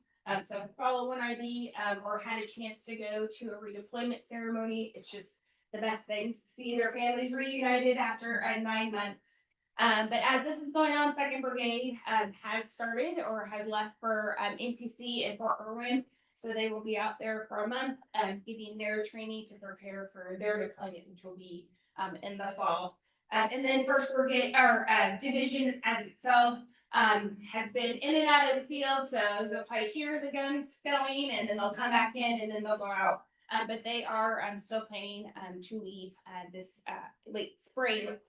Everything else going on. So they did a Hall of Heroes dedication. And so this was an opportunity to not only renovate Grass Hall, but honor 99 service members that have lost their lives for 1ID. And so the hall is dedicated to them. If you go side. There's memorabilia, there's pictures, but it's just a great way again to honor those 99 service members. And they did have the opportunity to do a street signing dedication. So Sergeant Major Terry Richardson was the newest Medal of Honor recipient. He was also a 1ID service member and that served during the Vietnam War. So he was here for the Hall of Heroes dedication. And then he got a nice surprise because they named the street after him. So, and that was actually his first time. So while he did serve with 1ID, he actually had never stepped foot on Fort Riley before he came here last week. So it was really just a great chance for him to see our community. The AUSA Region 5 Conference, and so it's not only our chapter, the chapters from St. Louis, Kansas City, all the way up to Minnesota, Wisconsin, and Chicago were here for a conference. It's the first time they were here in 10 years. The last time they were here was for the 100th year anniversary. And so it was just a great way for them to see community partnerships. They were able to tour Fort Riley and then go to Junction City. And again, I think the one thing that really stood out to them was how much the community in Fort Riley partnered, got along. And they said that they could testify because we talked about it and then they went to Fort Riley and then they could really see the partnership. As Fort Riley was also able to talk about it. And then the last thing, Cohen Medical Family Clinic has opened. So it is a mental health and family service that offers free care to service members, family members, post 9/11. So it's just a really great additional service to our community and to our service members that are needing help. And again, it's not just for families. They actually identify somebody can be your family if you buy a share of goldfish. And so again, they're in the new foundation building. And again, it's just a great service for mental health in our series. And the last thing, May 8th, set your calendars. Fort Riley will be having a concert. And so I am outdating myself. I think I'm now old. So it'll be Low Cash and Parmalee. So again, now hit the millennial old age. This is a younger band concert. So again, it's just a great concert. They'll be celebrating Victory Week. So they'll be having some Victory Week activities during that week for 1ID employees. We're good. Thank you. Nice. Thank you. Commissioner, yeah, Diane Creek up at 10 o'clock. Moon and everything. I couldn't believe that when I saw that. Well, you know, the closer for San Diego. He's just blind, there's this walkout song. If you just look it up, it's pretty cool, yeah. Now that I'm okay with, this is one person, it's not a whole generation dummy down something that was cool 20 years ago. I'm so mad about it. So one of the bands I listen to is on freaking Coachella, which is hilarious. Really? Yeah. Huh. No, they don't match anything else. No, no, they don't. I guess I gotta give them some credit for ingenuity, I guess, but Yeah. still.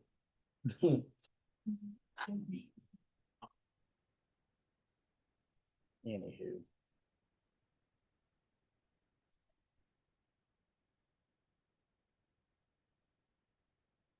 Well, that's what you look like on camera. Not bad. Yeah. Not bad. We'll take it. Definitely better without the hair. It was time. I held on too long. John's over there.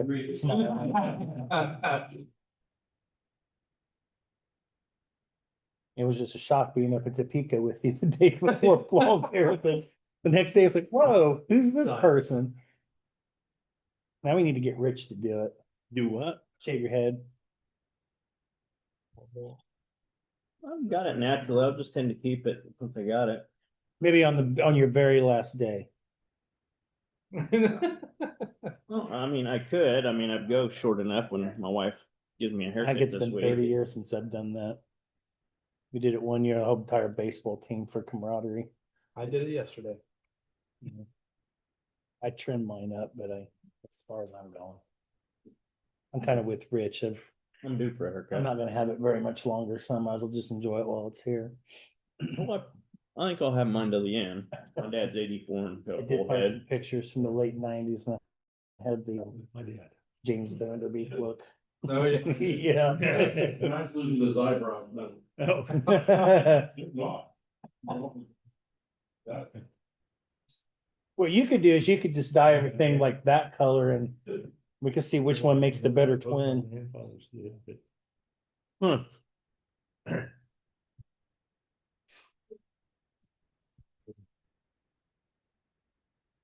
Fine.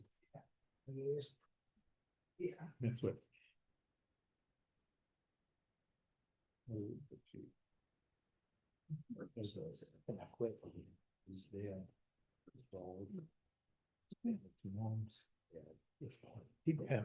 He had not much more than I did. He graduated. Yeah, gotta make a motion. Yep. Move that we recess as the Board of County Commission and then convene as the Board of County Health. I'll second. It's been moved and seconded to recess as Board of County Commission and reconvene as the Board of County Health. All in favor? Good morning, commissioners. Nice, super nice space. It's a lot different than FCRC. Let me just add one thing while you're here. Thank you for Yeah. taking us in for 9 months. Yeah, it was pretty much close to that. Yeah, July to April. So It seemed like it does. Yeah. It's probably good to you guys. we but- appreciated it. Yeah, we felt a little displaced, but everybody was down to earth and friendly during our time there, and I just want to pass that along. Good. Yeah. I'll share that with them. Well, probably half of them are watching anyway, Well, so. good. So anyway, I am here, Diane Creek, Health Director, for the Health Department. I'm here to do a staff update, and then Michelle Forstmeyer will give you a BEP update, emergency preparedness update. We started our Patagonia EHR implementation. We've had some hiccups along the way. The training for the clinic and MCH staff was March 10th through the 13th. That went pretty well. Our live dates had been the first week of April, but we pushed those back because we're not ready, they're not ready, and there was no point in rushing it. So our new go live dates are May 5th and 6th. And then once we go live, it's gonna take our clinic staff a little bit longer to do appointments because it's a new system, and so they're gonna have new documentation and new processes. So, we're gonna require people who are getting STI testing to have an appointment. And we're sharing that information with them now as they come in. And then that will help us, regulate the flow a little bit better. Breva Spencer is running the clinic. We made her interim a month or two ago. Plus she's running MCH, and then I'm providing oversight for those things. She's doing great. We're making improvements in the processes so that the services will be easier for patients and everything will run a little bit smoother. Tony Murphy is our new biller and coder, and AJ Gamino is our fiscal analyst, and they both started in February. So we're starting to catch up on the insurance and things like that. So that is a huge relief for us. They're both busy learning our system, which is a little complicated, but they're doing a great job. Kayla Mathis is a current RN in the clinic, but we have an opening in the MCH program for a nurse, and so she's gonna move over to MCH, which will create an opening in the clinic. So we're in the process of hiring people for that, to find a nurse for that position. We submitted our 2027 KDHE budgets on March 16th. We applied for 8 different grants for a total of $1,856,840.87. That does not include OPEI, Raising Riley, or WIC.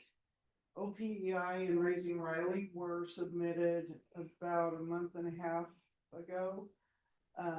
And then WIC will be submitted in a couple of months. They're on a different schedule. They're on a What's- federal schedule. OPEI again? OPEI is outreach, prevention, education, and intervention. So that's paired with MCH.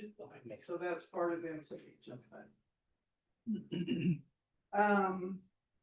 And we were just notified yesterday, I believe it was, that we received that OPEI funding. So I'll have Breva bring that information to you guys, but, we did receive that funding for 2027.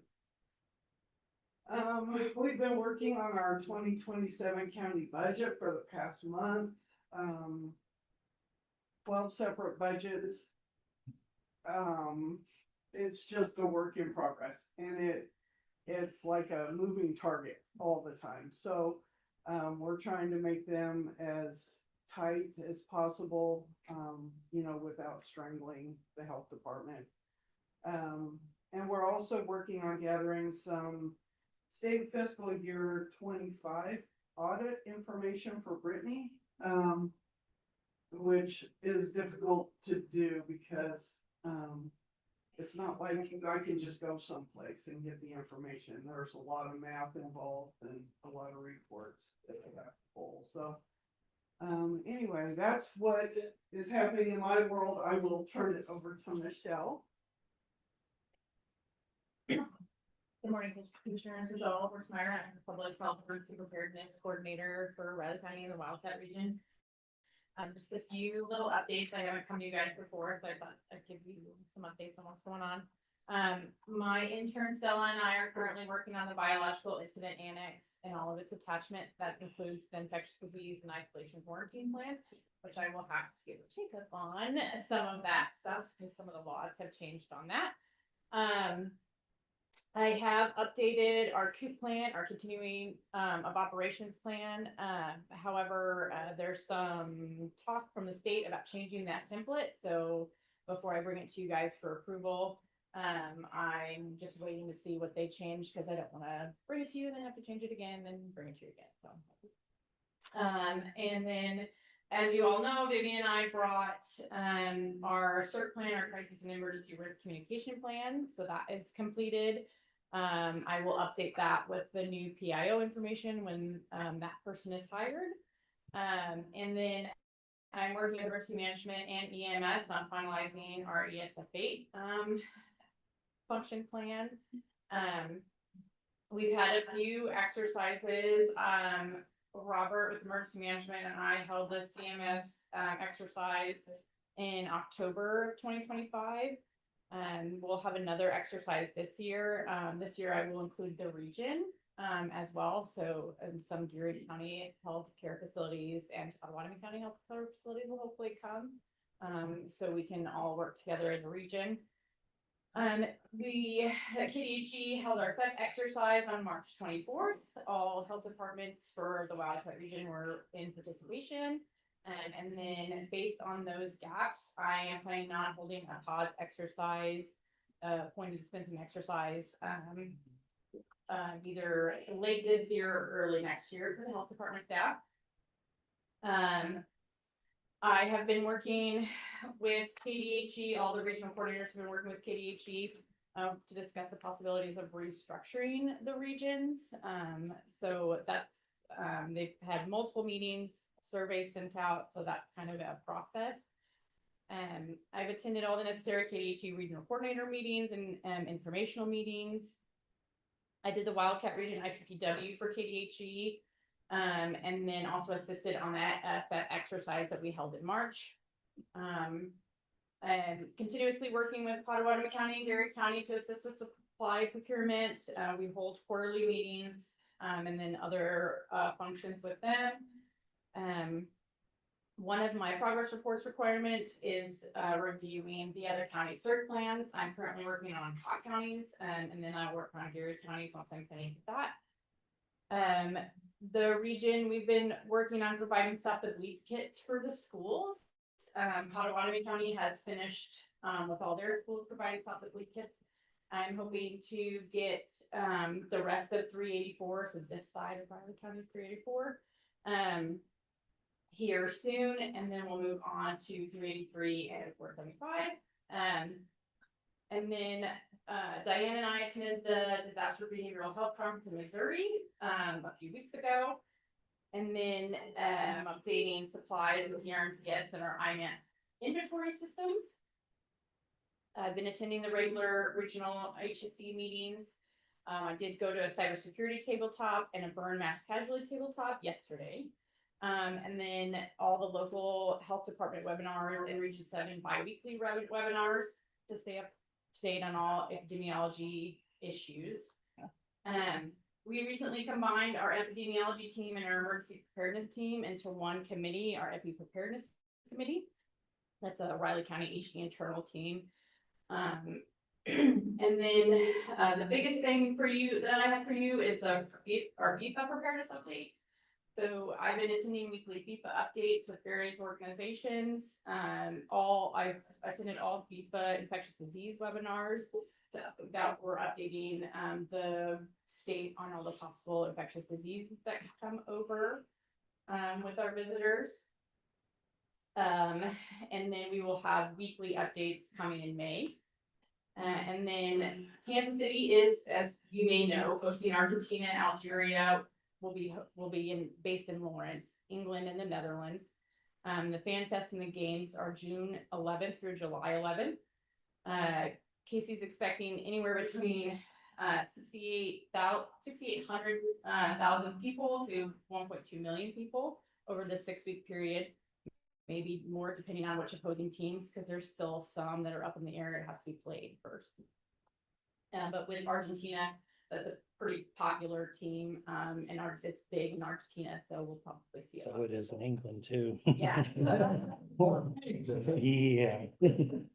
And there is, KDHE has a website set up for weekly disease and travel updates, so I'm keeping up with that. The main focus of all of these webinars have been outbreaks, different diseases that could enter the U.S., cybersecurity, and then active shooter training.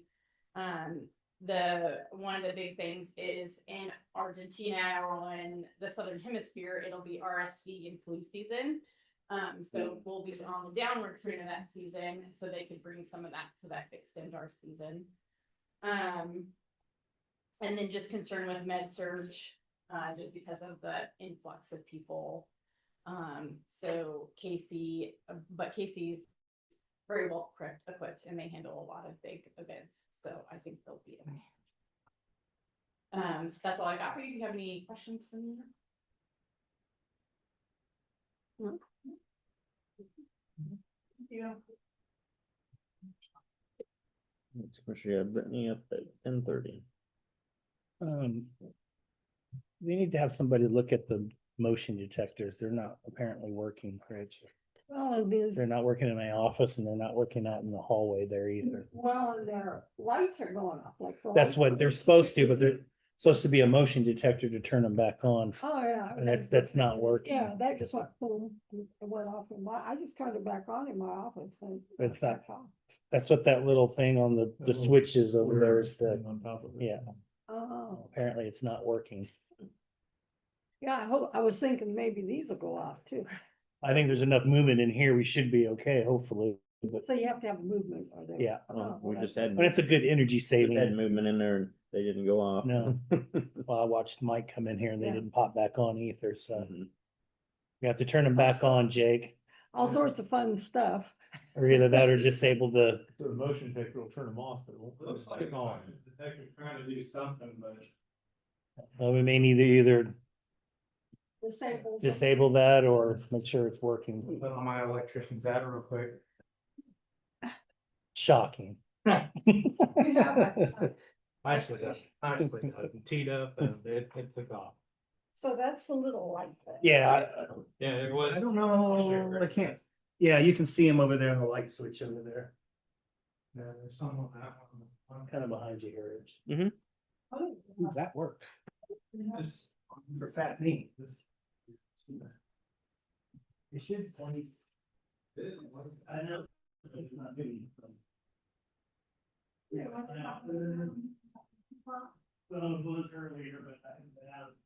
you two doing? Good. How you doing, man? Like in your day. Looks good. Yeah, it looks good.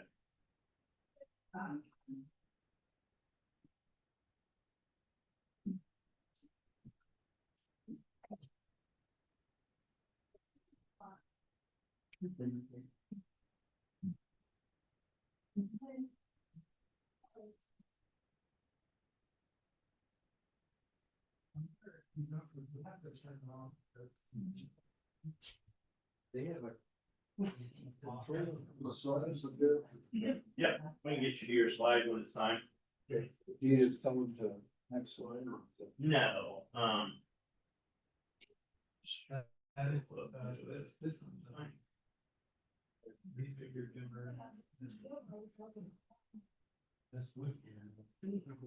yeah, maybe I'll get to it. Yeah, this is. Maybe, that's my guess, I don't know, I defer all comments to Corey and the fact I'll probably. Yeah. I look forward to it. That's probably the way to get. Yeah. I was in between. Probably a good move. Yeah, right there it is. Go get it for you. Get to the apartment now. Yeah. Uh-huh. Yep. There's a small switching on motion. But I need to figure out how that set up. But I was doing this. You got it. I got it written down. They're supposed to find this back thing about. That's the word we walk in. That's what they're already walk out. They had all of the half always up. The offices for. Yeah. So if you're working in your policy and that's. If maybe just 7, 8 months. Yeah. So you'd have to. And this is.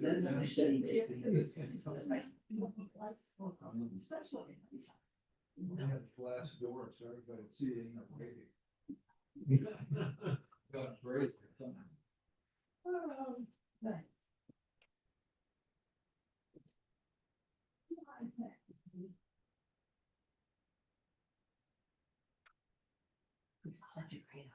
Yeah. Are you standing by for news on the legislature now, Jacob? I am, I've been standing by for a while, it feels like. Been here 2 months now, everything, every day is a little different.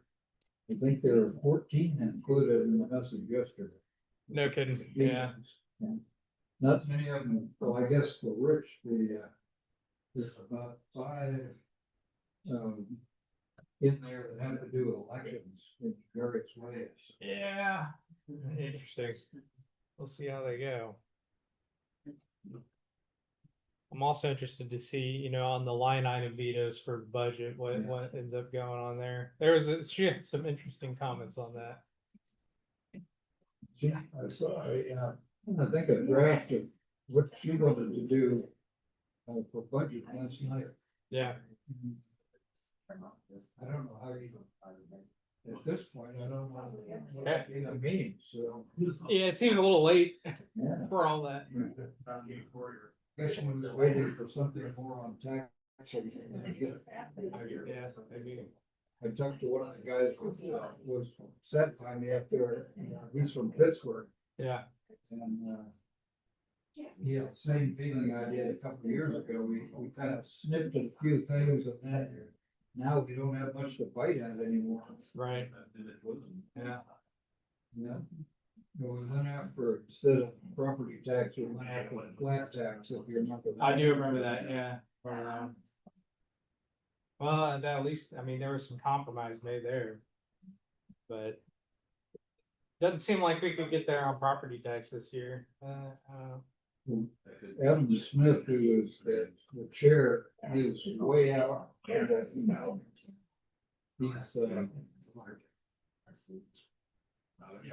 He's north of Colby. Oh, okay, not Sheridan, no, that's south, Fact, he's a rancher, so he doesn't even live full time town. there you go.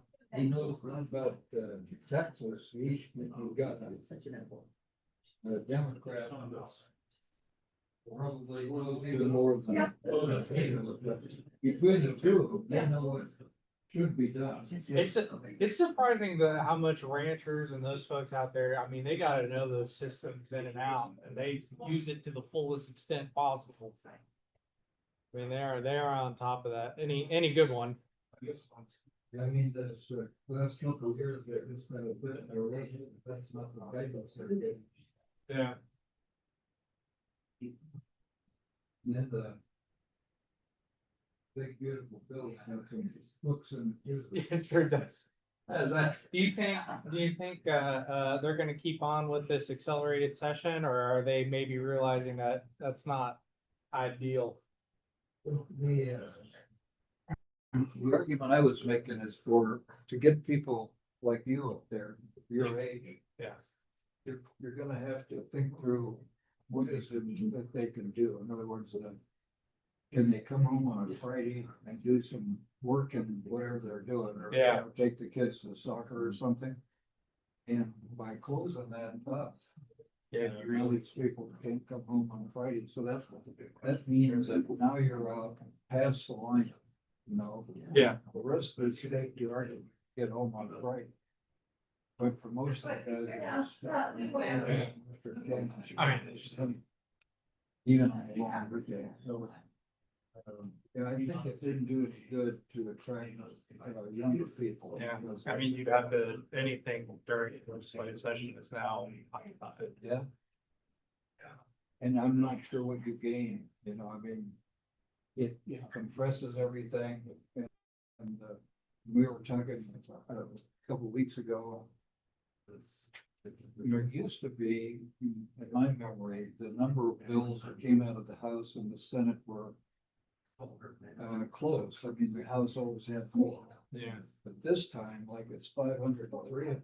Oh, wow. So, you know, when you ship all those bills over there at switch over, Yeah. they just look at it and they can't know there's no way to get to it, so. Interesting. I mean, I think I could see the desire of it being like, hey, let's narrow focus on things that matter, but instead of narrowing, it's just everything all at once, figure it out. Well, they've got so many. Between the highway namings and the license plates and. There's so many things that occupy time that. They're very routine. Is cranking them through those committees, that's the tough part. You've only got, logically, you only got 4 weeks. Yeah. That's not. You've got the rule, you know, about exempt committees. And so on. Yeah, of course, there's always the rule somewhere, right?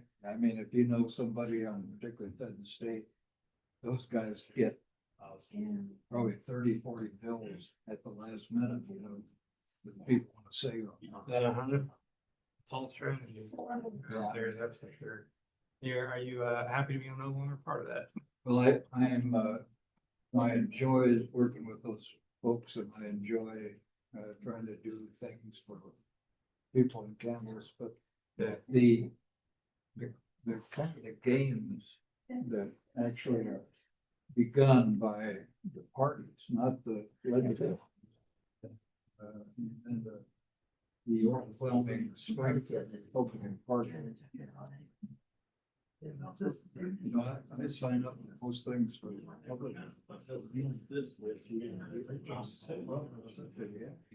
Yeah. Oh, that just, that eats into any ability to have a big conversation on the side of the aisle, so.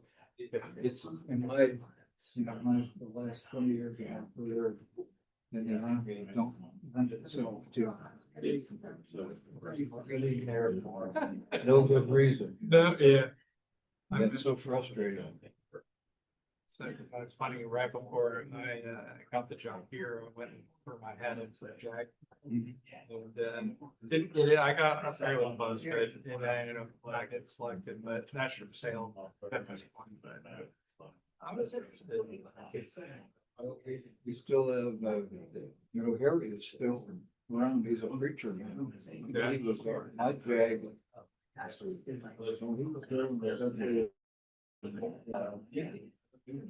And then when I came back in 96, he was still there. Retirement. Oh, not too long. Said he'd been out there 4 years. I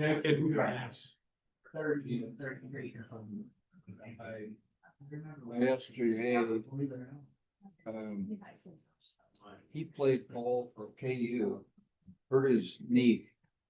And then went to tech school.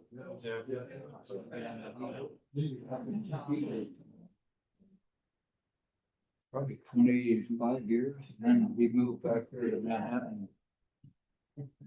Well, it's probably been 10 years ago now. Yeah.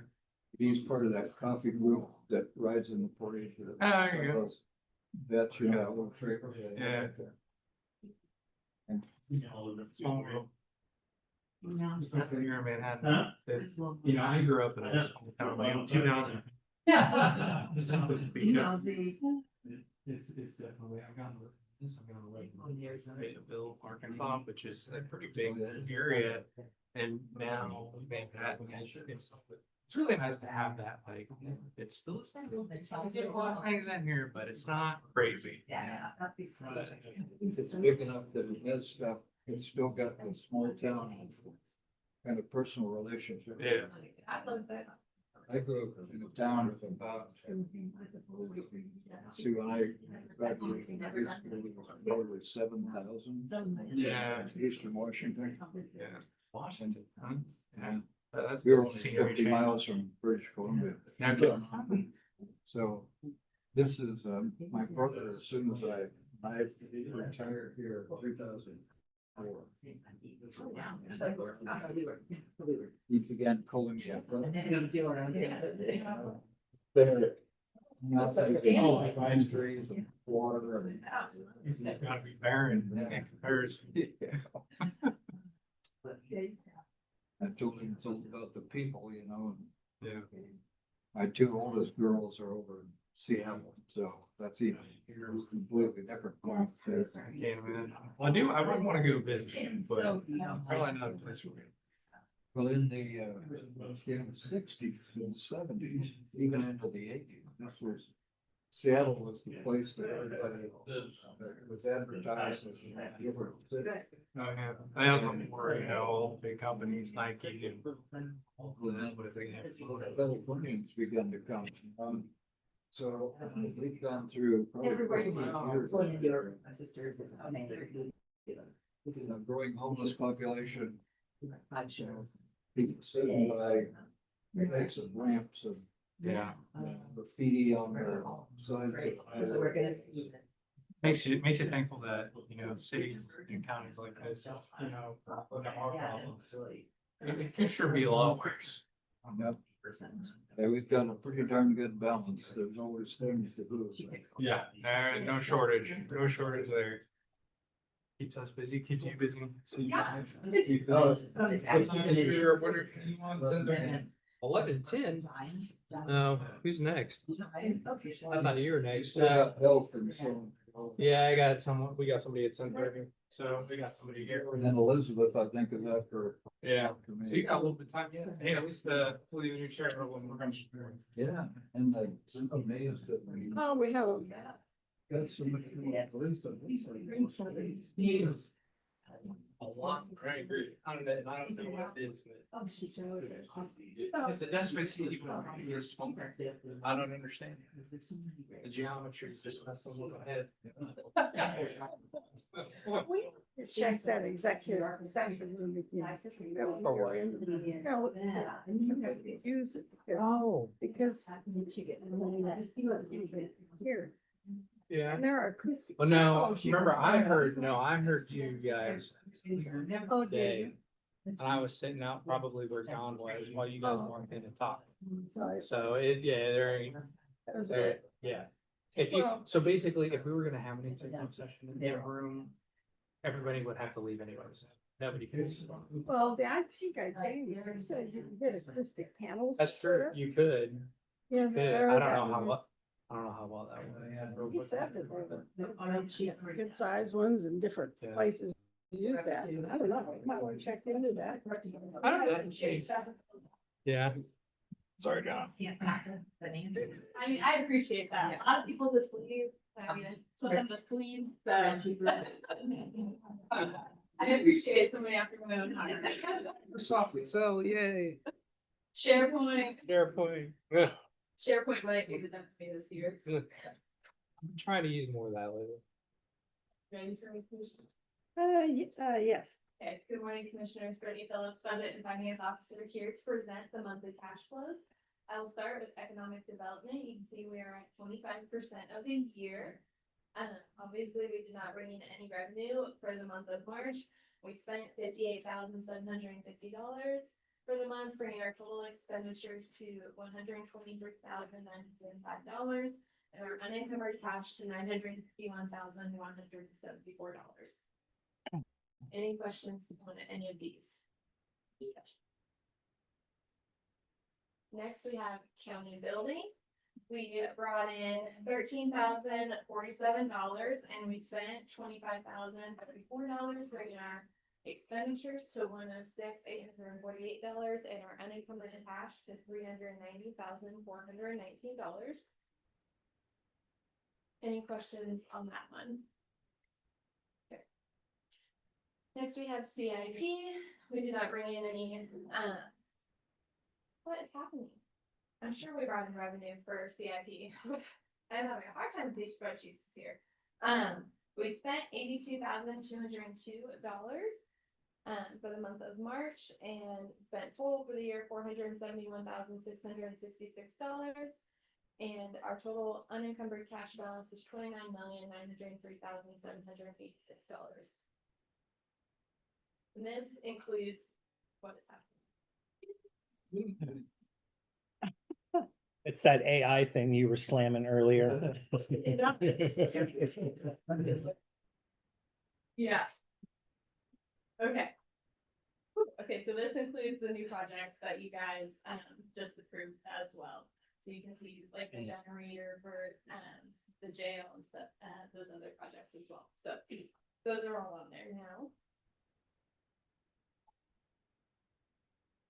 Next, we have the Hasnet sales tax. We spent $30,931. That's all we've spent for the year so far, bringing our unencumbered cash to $6,002,045.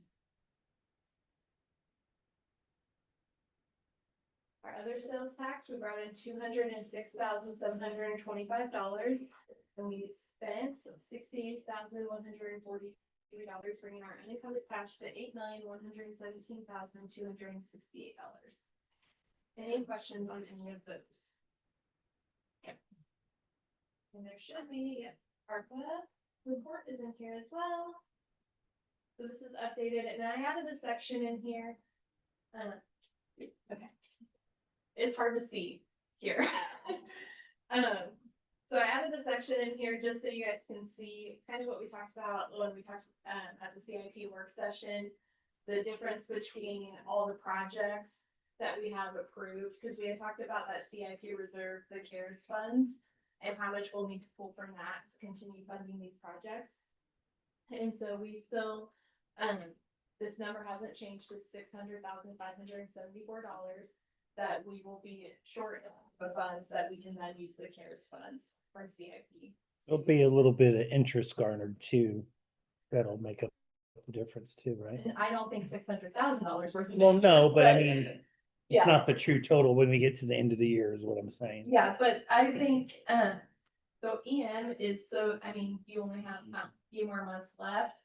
So most of that money is all gone. Okay. And so what you'll have left is keeps.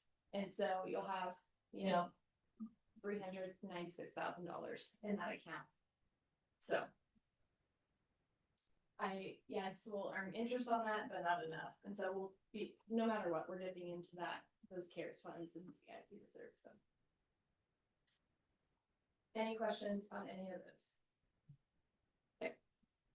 Any questions for me at all? Anything you want me to bring to next month? Okay, that's good. Thank you. Can we backtrack a little bit? Unless I'm wrong, I don't believe we ever reconvene recesses, go to help and reconvene this. Yeah, we did. You went in, but you didn't at the end. Oh. They got done early and we all dispersed. That's right, yeah. Ah, okay, this has all been the board of Make health. that motion, John. Yeah, I'm gonna make a motion that, we, recess as the Board of County Health and then reconvene as the Board of County Commission. Second. It's been moved and seconded to recess as the Board of Health and reconvene as the Board of County Commissioners. All in favor? Aye. Aye. Thank you. Next, we have executive session at 10:40.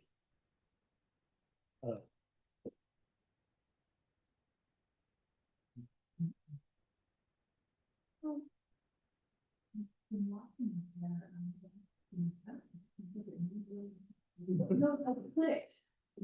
I somehow clicked a button and it just went whoop. Lesson learned. I think Derek needs to give me a tutorial on how to use it. Yeah.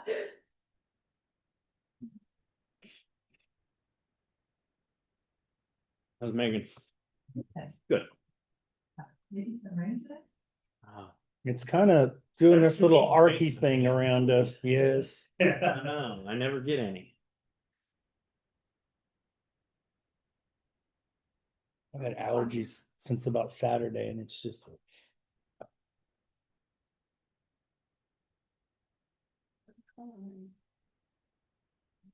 Kind of curving around us so far, I don't know. I think mine's allergies, but I get so many little grandchild germ carriers around me all the time. I'm weighing which way it's gonna go, you know? Yeah.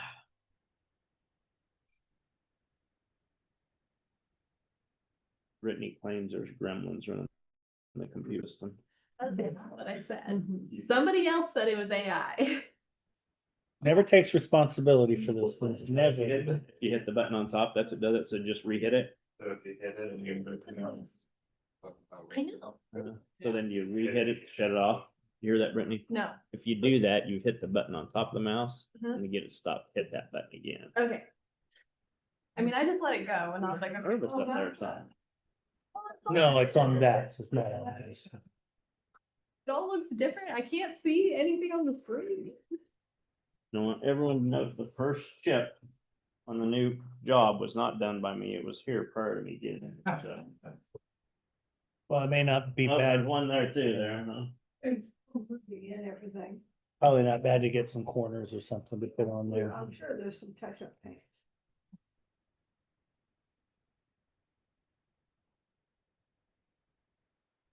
Like I said, I think this needs to kind of move out anyway. Jacob wore the appropriate color for the new digs today. I mean, he kind of blend in with one of the columns. Except for the top of his head. Right there. Well, it's shiny. At least shiny. Where's Michael? We can't tease him. He's just upstairs because he can just be upstairs and come down when he wants to. Yeah. It's so great being back. Like I just went and did a bunch of work and came back over here. We've made it too easy on you guys. Maybe we need to move back. That was kind of a consensus there. No. No. Yeah. Ah, No, that's too close. I have to get the pellet gun. Wouldn't it be funny if it finds us?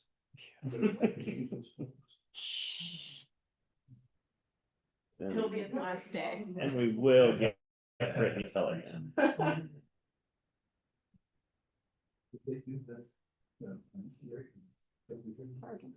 You can bring it over in the station wagon. I think you still have that. No, we do not. You do not. You finally forced them to get rid of it. Gone for.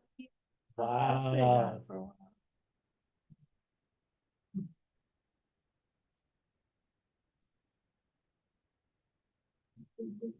Yeah, something else now. Some Buick thing. Buick thing. Buicks are worth a lot. They're barely on the market anymore, kind of like Pontiac. It's gonna go extinct. The old Yeah. Buick. I like that like that. Yeah, it's like a 96 Buick. It's blue, the interior's blue. Everything's blue. Everything's blue. No, I had a Chardonnay red one, the 98. You're not a big fan of it? Oh, I totaled it. Drive to work someday? I think for a 4-year period, I totaled every vehicle I had. I mean, what you get? Communication with the Yeah. driver. Oh, yeah, capricious youth, you know how it is. Yeah, I do. All right, is that time? Yep. This time.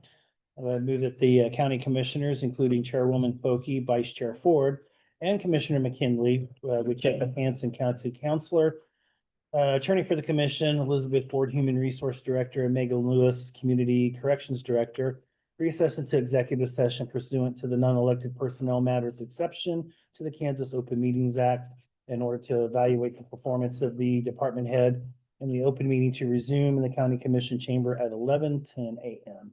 That's second. Is been moved and seconded, for the county commission to recess into executive session for the reasons previously stated under the non-elected personnel matters exception to Kansas Open Meetings Act. All in favor? Aye. Aye. You said 11. Voting minutes. Second is- I'm gonna put it-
Yeah. I- Oh, okay. We are live again. Did you press there? I'm gonna move the Board of County Commissioners come out of executive session. I'll second. It's been moved and seconded for the board county commissioners come out of the executive session. All in favor? I also move that the record reflect no binding action was taken during the executive session. Second. Moved and seconded that no binding action was taken during the executive session. All in favor? Aye.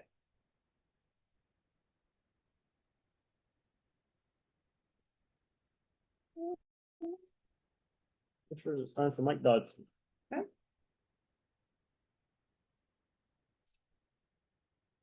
Mr. Dodson, for your time, would you like a 2-minute? Please, Okay. may have to be compensated for running the machine too. You're not the only one today on that one. It's all new.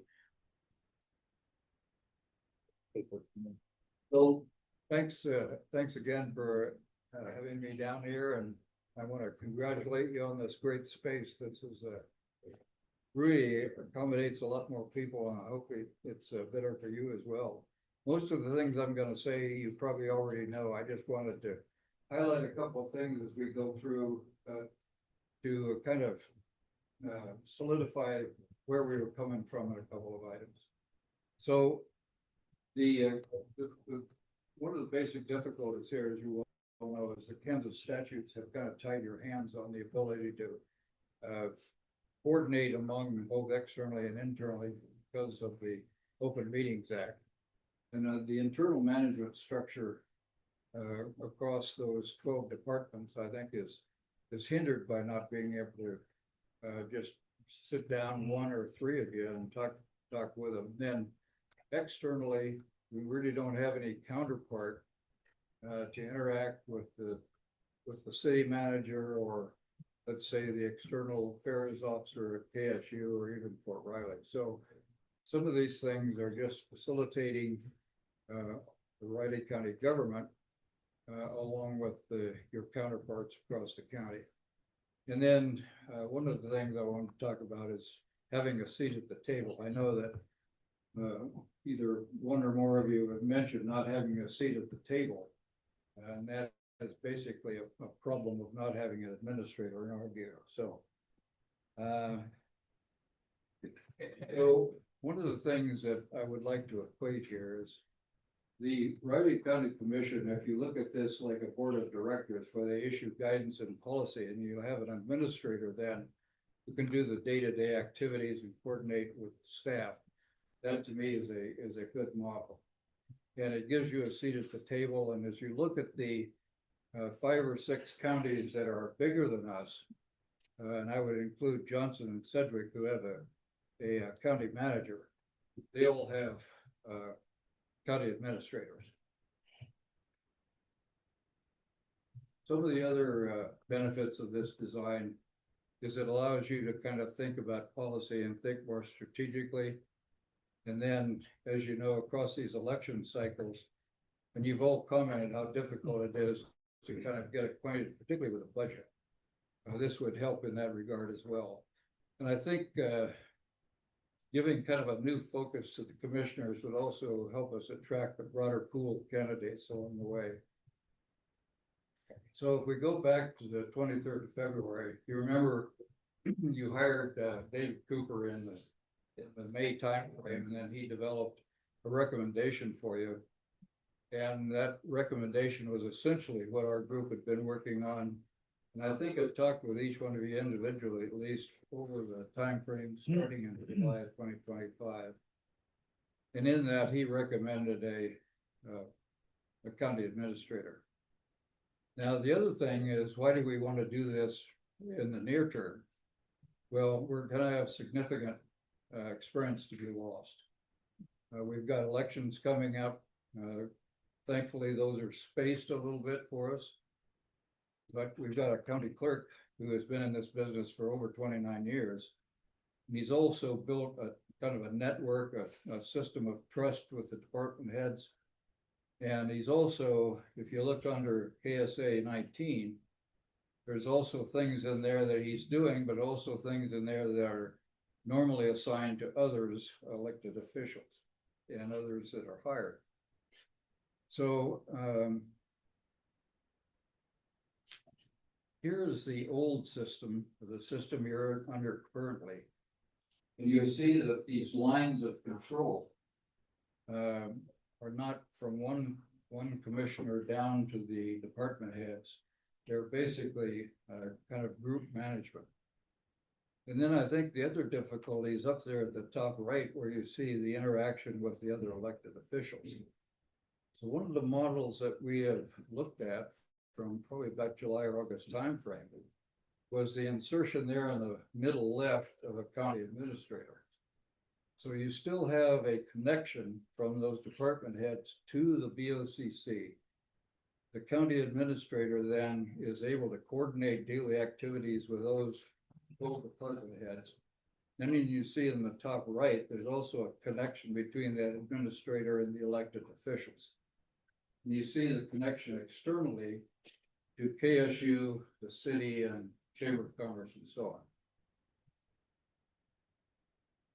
So these relationships are very important. We have, we know that whatever you do, you will write the paper. Somebody is not going to hand you a piece of paper. You're going to write whatever you want those duties and responsibilities to be. And having those staff access, I would say, on that chart is important. I think all your department heads want to have that connection back to the commissioners. And I think maybe two things on this slide too. We don't want to just create an administrator who is in essence a department head. I think what we'll find with that is we didn't do anything and we're going to spend money. The other thing, if you look under this chapter 19, you have to have somebody with a requisite title. The only ones that are really in chapter 19 are a county administrator or county manager. And an administrator seems much more well suited to what you're doing than a manager that we have in Johnson and in Sedgwick counties. Now you have already consolidated, I think it was at the, back on the, maybe the 5th of March, John, you had commented about already taking steps to find some savings along the way with the staffing. And so when we look at these salaries, these are just in my conversations with the executive up at the Association of Kansas Counties. So they vary widely, but this is just the average. And there's also, I think, in county clerk's office, over the years, there's some things that have been built in there that you're going to pull out anyway. So what's the way forward? We see that we ought to develop this resolution. I think we need a task force, as you talked about on the 23rd of February. The task force can give you straw men to look at. You can also keep notes so we stay on track with whatever timeline you want to have. And then we'll finalize those position descriptions, develop a implementation timeline. And then also at the 23rd, you talked about including not only your staff and department heads in this, but also the people from outside, that is stakeholders and so on. And we would certainly do anything we can to want to help you. And I've noticed that when the Association of Counties, this Bruce Chutney, who's up there as the executive, is a good source. He's in fact, when I told him about this initiative, he was happy for you. So in summary, you have concurred with the actions of Dave Cooper, essentially in the concept. And then the county administrator, we think, will provide both important context, not only through coordination with the staff and the departments, but also externally. And I think this business of having a seat at the table is essential. You know, when I've heard you before say, well, this is really not important. We're not asked for opinion. I think that can be largely solved by having having a county administrator show up with the city manager, for example, in our relationship with the city. And by and large, that can take place with the Chamber of Commerce, take place with whoever is going to replace Marshall Stewart out at KSU. And I think we'll just make the Whitey County governance much, much stronger. So again, our group looks forward to helping you in any way we can. So if you ever need any advice on anything or need any help, getting help or anything like that, just let us know and we'd be glad, it's good. I think that's it. Every time. I don't know how to exit. You're fine. We're learning that too, don't worry. Thank you. Thanks, Mike. Next, commissioners, it's time for Elizabeth Ward.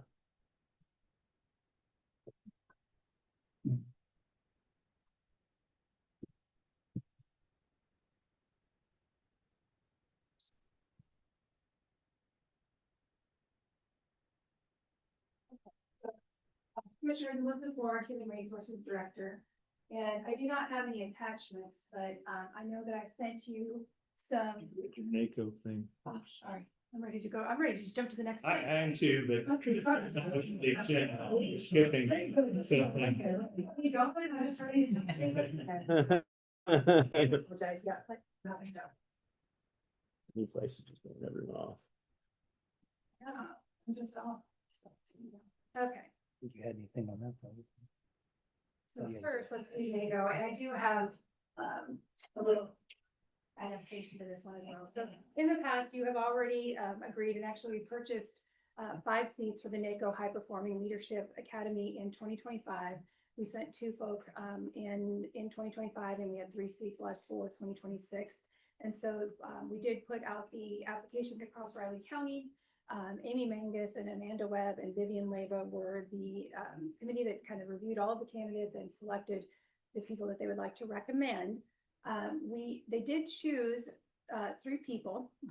So Chris Snyder, and I apologize, Chris, I see your name spelled wrong on there.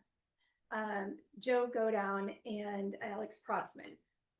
The change that I have is Alex actually is now going to take the CPM course. Because there were some changes in fire. So they had an open seat in CPM. So Alex is not going to do both. We do currently have 1 seat still available for NACO. So the modification is I'd like you to consider approving the nomination for Chris and Joe. And I have sent out information to the department heads and I've contacted a lot of people in that succession of the department heads saying, hey, will you be interested? I reached out to Jacob for both Jacob and Michael and perhaps in the future, but this was the timing wasn't right. And a couple other things. With CPM being held here this year, a lot of our departments are taking advantage of that. And so although there's interest, it's just tough timing. I would make the suggestion that we just table this until you find the 3rd person and we do it all at once. Well, my response would be that the only time that works for Joe to take the course is the one starting in April. And so I would like you to at least approve his nomination. I think, Chris, you were planning on taking a later date because there's 4 start dates to NACO through the year, more or less corresponding with the quarters.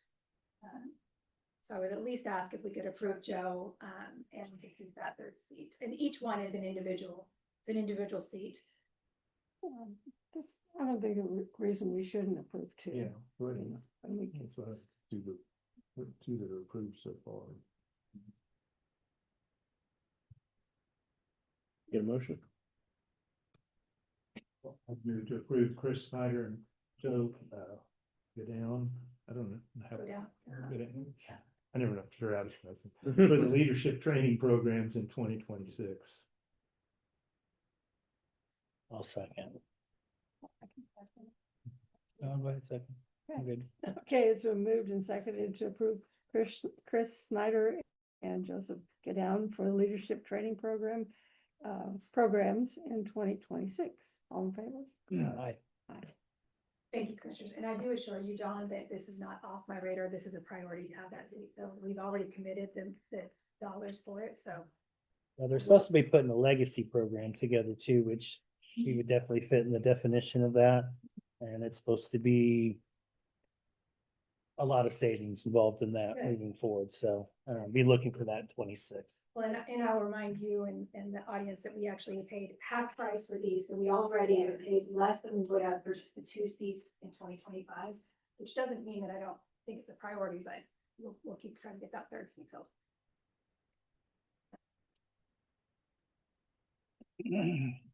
Next item, Commissioners, Board of County Commissioners reorganization discussion. Catherine, I was just gonna ask, I handed out that document to you in email. I was hoping that maybe you could go through some of the points where there's not consensus. Get some clarification. I don't know what I did with I that. made you a copy. Did you make me a copy? Okay. I studied it, but I didn't. I got some clarification from Jacob on kind of what some of those points mean, and I think that might help us, because I know just the verbiage within statutes and whatever. I've got a copy. I don't have a note. I think a lot of them, we could probably get consensus, a couple of them we do have consensus. If that would work for you guys to go through that step by step. Okay, so taking this from statute, one of the first ones is the board meetings and policy development.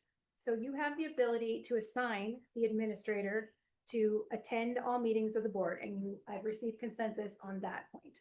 The second point is whether or not you would like the administrator to propose policies, programs, and plans. And what we're talking about is not necessarily changing our process unless you choose to do so, but similar to what HR and finance do now under the clerk's office, we collaborate with the department heads and create create a proposal to come to you if there's a new policy.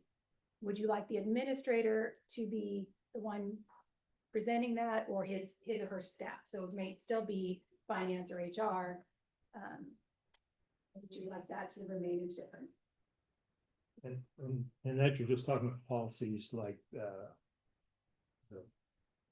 what is it, pay card policy. Discuss it on department head. Yes. Really, it's not even with one department, it's with, Yes. and there may be policies affect one, but most of them affect all of the two department heads, and then they'd be bringing, like say, usually you have brought them in. Yes. Okay. And with the HR and finance going under the administrator, then similar to like the clerk is responsible for that, we do, that work, but would be responsible. And it would be the policies you're talking about. So things like all of our employee policies, we bring those to you with a proposal and you decide whether or not which things you want to have. There are some specific policies to department. For example, EMS has a specific policy on leave, they have a specific policy on scheduling, but then that would just be with that department.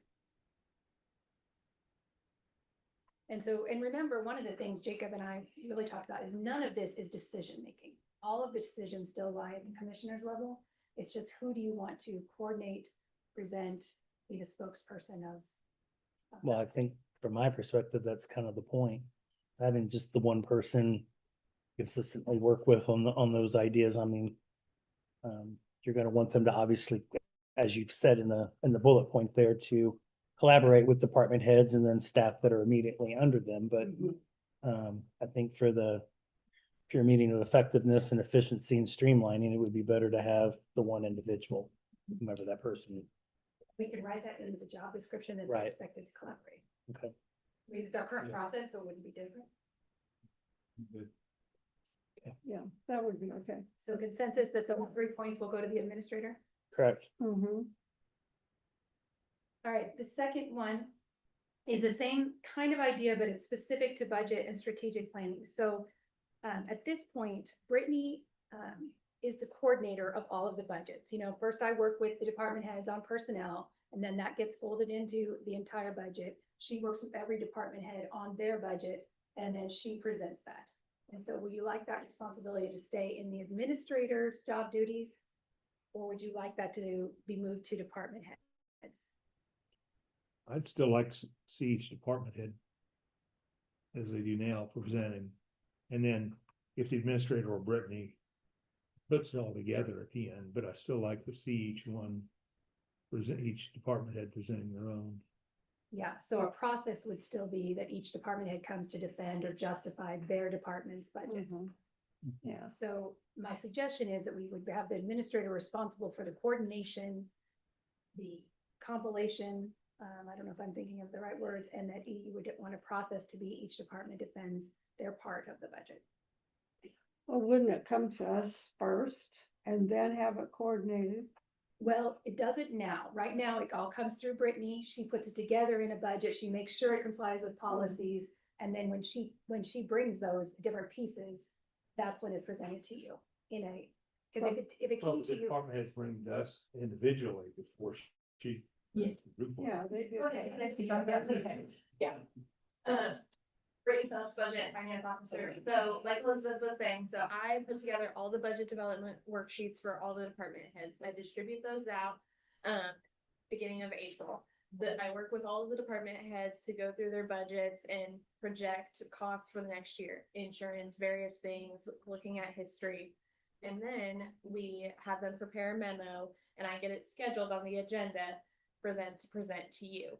Yes, they come as the department head to present the budget. And after all the proposals, then I take all of that information and put it into one cohesive document for you to review. And then that's when I start presenting the budget each year. Multiple times. That development. And currently that is in her job description. And so we would want to, if you want to move that some out, kind of a piece out to the department heads, we just need to change that. I was thinking about this one on this one. I think it also depends on the person that you put in the place of administrator. That might be one that we work with them and see how they best want to suit that, particularly because they'll be managing budget and finance. They may still want Brittany to present those. They may want to do that themselves, and that might be a conversation we need to have then.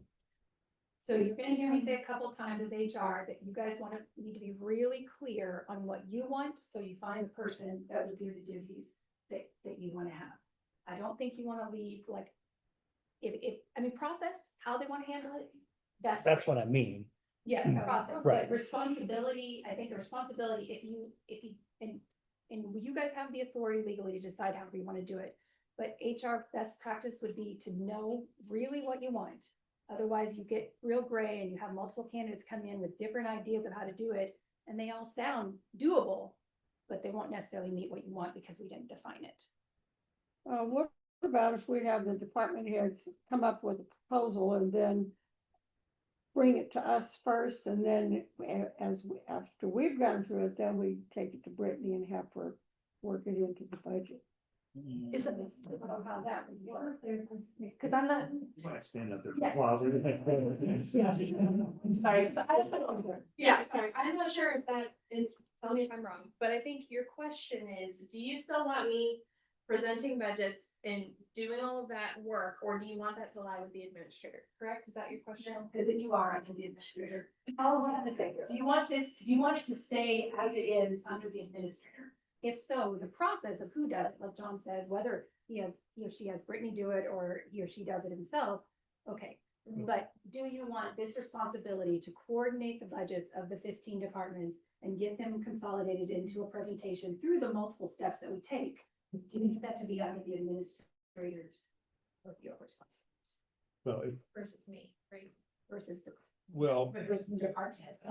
You are part of the extension, budget fund is obviously an extension of the administrator, so. okay, yeah, so it'd be similar to what we're doing now. It's just depending on who the administrator is, whether they presented us. I mean, Brittany's gonna be doing all the work, get it all put Right. together. That's And the the thing. administrator will be, have input on it, but, whether they want to present it or Brittany present it, I don't see that. I would think, I don't know, I wouldn't guess. I'd give them the opportunity to delegate that particular responsibility. I mean, if they want to present it, then they can present it. If they want to delegate to HR because it's a personnel matter, that's fine. If they want to delegate it to budget and finance because that's a budget issue, that's fine. If they want to delegate to the counselor because it's a legal issue, that's also fine. I feel like I'm not explaining the concept well enough. So right now, when we have a budget and finance person change, or we need to set the calendars, Mr. Vargo oversees that process happens. He ensures that what we do and the statute requirements for the dates happens. Brittany is very skilled. We are lucky to have her. We're almost entirely in her home with his oversight, or if she has questions, go to him. Would you like the administrator to be coordinating all of that Yes. and ensuring that it's done? Or would you like that responsibility to lie individually with 15 department heads? No, I think help, I can understand. Yeah. It's similar to what we're doing now, Yes. basically, and, Yes. and we're happy with what's happening now. Yes, I'm not asking. However for you favor word for it, us. however you word it, I don't, Okay, just the Yeah, ultimate it's- responsibility lies with the administrator, same process.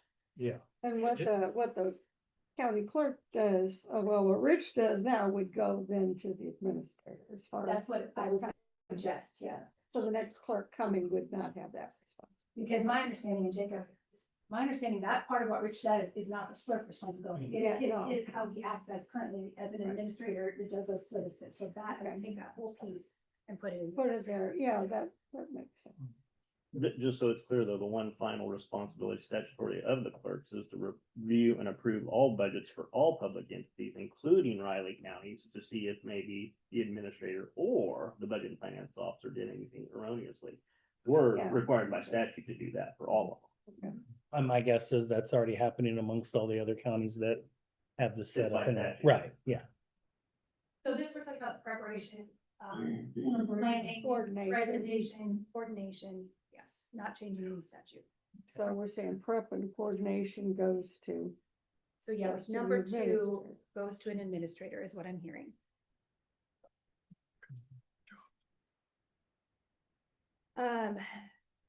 Good.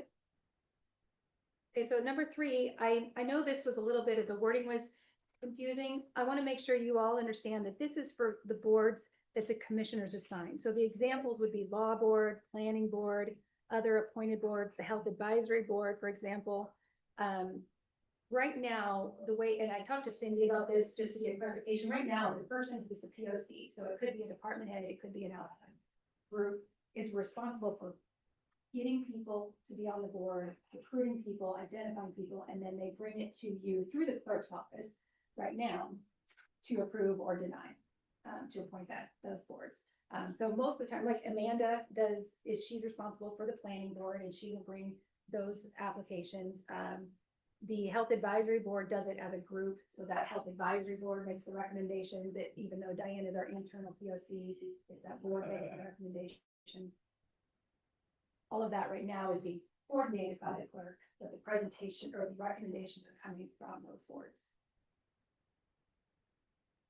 I think so. And you said law board, but that's not really, that's a separate That's issue. not- That's ours. Like there's a citizen at large that moves in point, so that would be that position, that law board position. We still have to decide which commissioners serve in any given year though, too. We actually decide all of it. This is just the proposal and recommendation, so Yeah. we decide everything, yay or nay on each individual board. No, like I say, similar to what we have now, they see things and make recommendations, but say we get a copy of the applications for us to review, Yes. so we approve that or not. And as commissioners, if you have someone, obviously that you would like to add them to the board, you can recruit them. And we try to find people to help Right. find people, because it is, some of those like positions are hard to fill. Yeah. Like, Yeah. Like, on one hand, I think, God, we don't. It's hard. We can't select because it's hard enough to find one person, let alone 2 or 3 I know. looking at the position. Yeah, and they talk about that. Sometimes you don't get 2 or 3 for one position. Sometimes we don't have any for one position, so we have to recruit pretty hard. And I don't do that. I mean, I know like if Amanda, you do that quite often, trying to fill your positions. But the thing that I was wondering, like, we rarely get the application until the day to recommended the person, and, I was. I don't know if that applicant has had the references checked or not. I just, it's kind of up in the air, and I would like to see, maybe a little bit A more little bit more system to that, so that we have a, yeah, And if that needs to go on the administrator then first, that's fine. yeah, they can. They can, and we can also, I mean, you can actually put any process in place. We can also run it through HR to do references. We can just check that it's done. The administrator can check that it's done. We can have them presented to you a week before appointment is due, when. And I'm assuming that when they come to us, the references have been checked, and I don't know if that's true.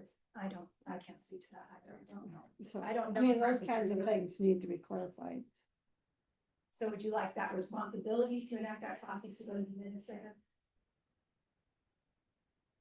I think so. Yeah, I think Yeah, I can live with that. Okay.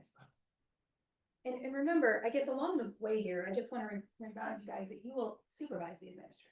So if you want to process, we start out and it's done one way and you want to process adapted, we can only. yeah.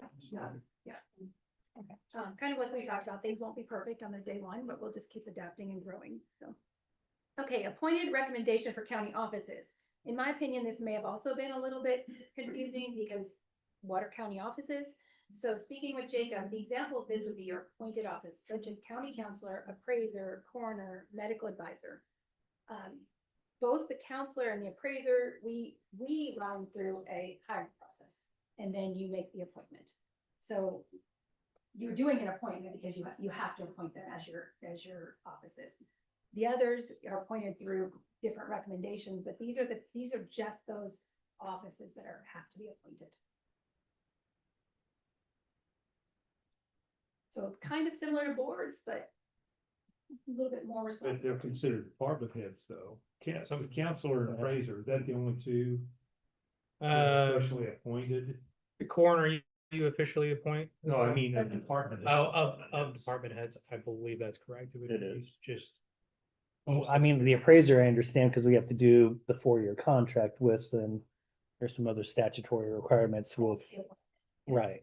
So I get that. We have to do the same with the counselor. I don't know. You don't have to, No. you don't have to do it every 4 years, but you have to do an appointment resolution for it. The counselor's appointed just like all of the department heads. Not quite. We have our course separate not. statute. We have a separate statute. Yeah, but it's not that term like the appraisers. Well, and right now, I've been talking to other counties, what I understand about that is there is a statute that requires appointment.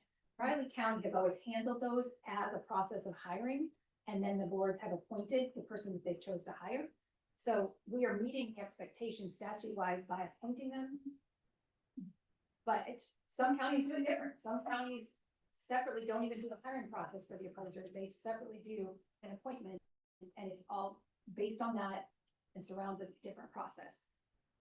So what makes I'm just curious on the council one, 'cause to me, that's the same as if we were hiring public works or IT or planning, and I mean, Well, we treat it the same, our Right. process is the same, but there is a statute that says you literally have to appoint, and I don't remember, Jacob, I mean, we just do it in passing, so we don't even Yeah. remember it. We just do it, they hired you, and then we sign I don't know if it's a resolution or an appointment specific letter. Yeah, I think it was just, I don't think it was a resolution I don't that we either. did, but The counselor doesn't have to be re-upped or renewed every 4 years like the appraiser. right? It's just once you have a counselor, they're appointed. and Basically just says you're the counselor. it literally- yeah, well, it's because the county counselor is necessarily, in a lot smaller counties, is lumped in with the county attorney, which handles the criminal side. Okay, So gotcha. when you have a county as large as ours and many other counties, it makes a lot of sense to separate the two from a criminal to civil. Okay.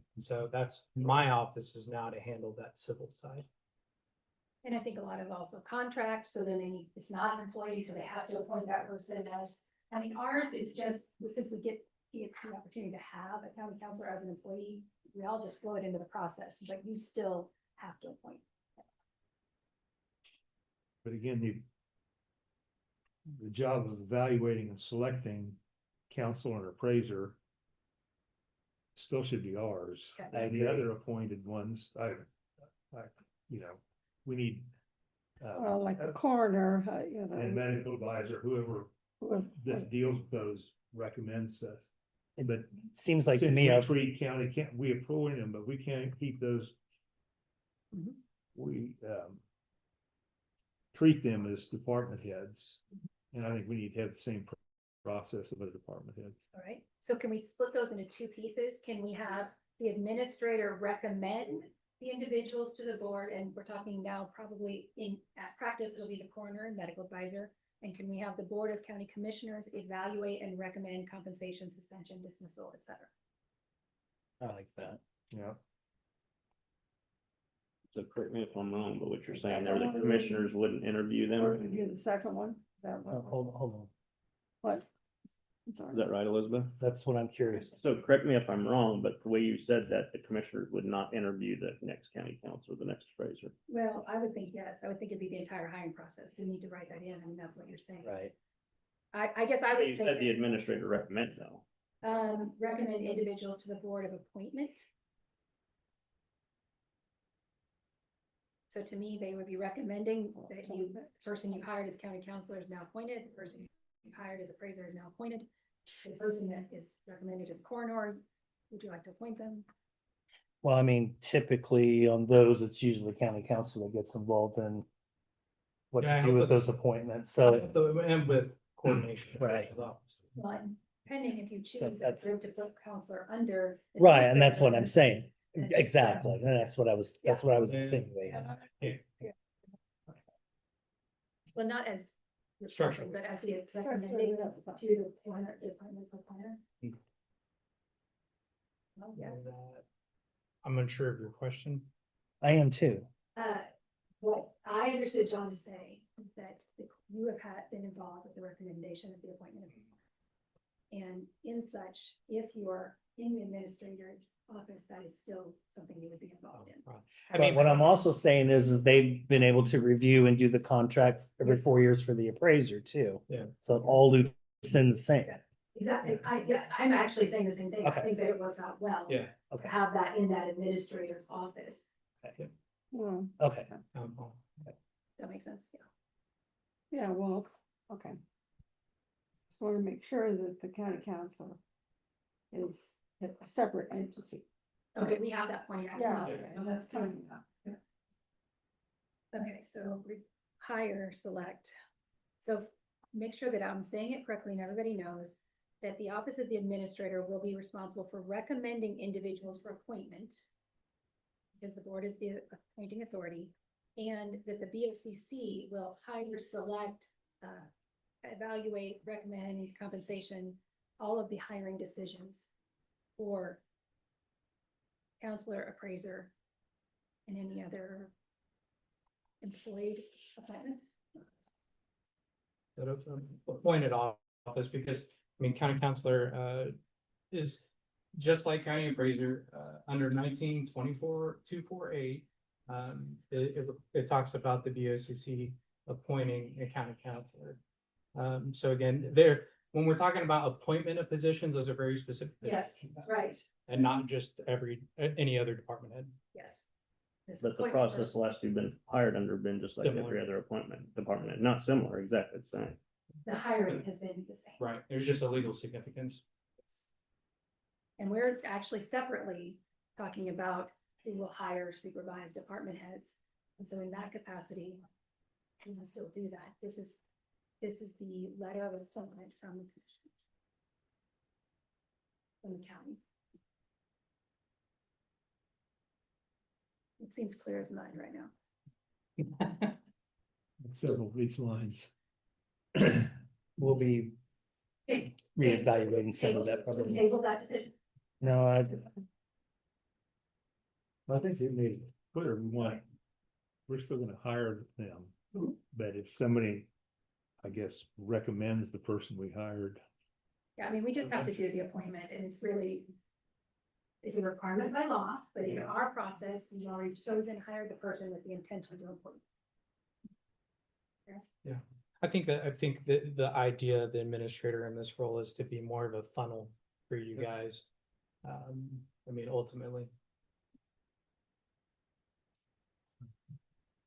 Okay, which nicely leads over to the oversight of appointment department heads, so. Okay, we've got consensus that the officers and employees of the departments will be administratively responsible to the county commissioners. However, these 2 points were separate, and I'm just wondering how you want to do this. One of them says, and we had some votes for this, that the administrator will coordinate and supervise all of the administrative operations of the departments and all officials appointed by the county commissioners.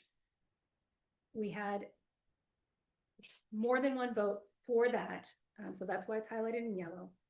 And then after I talked to you three separately, I wondered if you're looking for that oversight or if you're looking more for that second bullet that says coordination. And to me, those two things don't go together, so it may be one or the other.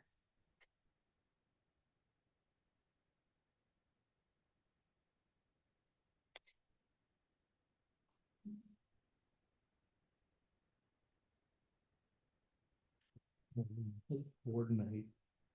Yeah. I mean, that was my, This man. this person reads coordinate is works and for them, The supervisor, they're not their supervisor. yeah.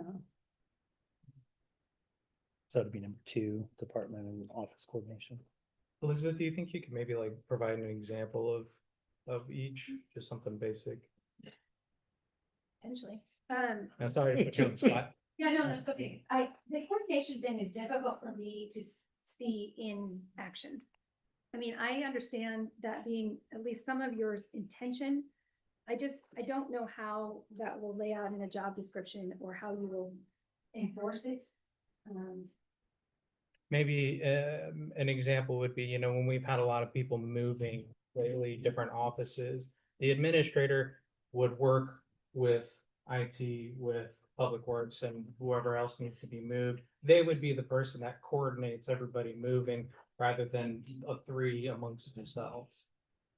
I mean, maybe that would be an example of coordination. Like funneling into one person and then they get approved or, I mean.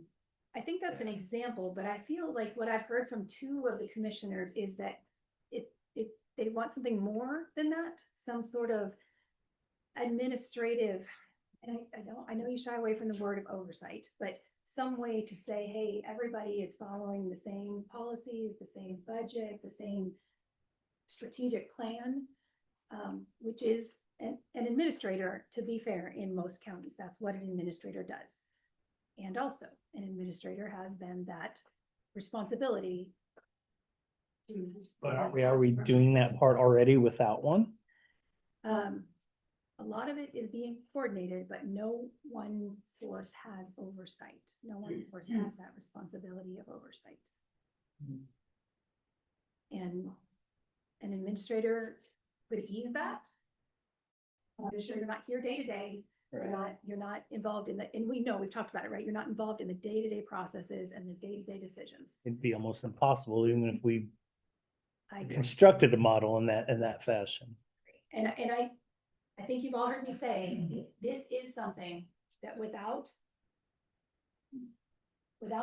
legal authority, Rich's administrative portion of his job has been doing. Departments do come to the clerk's office and they coordinate policy and they coordinate processes and they ask about management and personnel issues. And personnel issues are always challenging, right? When we need to move things, we meet with IT and Public Works in the clerk's office. And so administratively, I don't know that we really as a whole understand the gap that when Rich leaves and we don't have someone assign those things, that we'll have a gap there. I know you have reservations about giving this person supervisory authority. And I would remind you that you also supervise this person.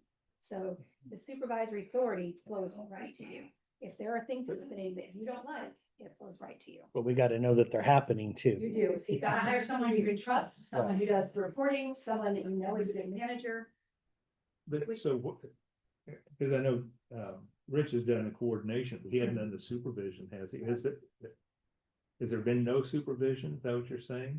Well, right now, the department heads are supervised by you, right? So they're supervised by you, they're evaluated by you. They're hired and fired by you. And that is how we've been functioning. But I do know whether it was a job duty or if it's some sort of influence that Rich has gained over the years, he has been advising, he has been ensuring policies followed, he has been, I don't know, mentoring, you know, yeah, he does not directly supervise any department head, but he has influence and has been reporting that to you.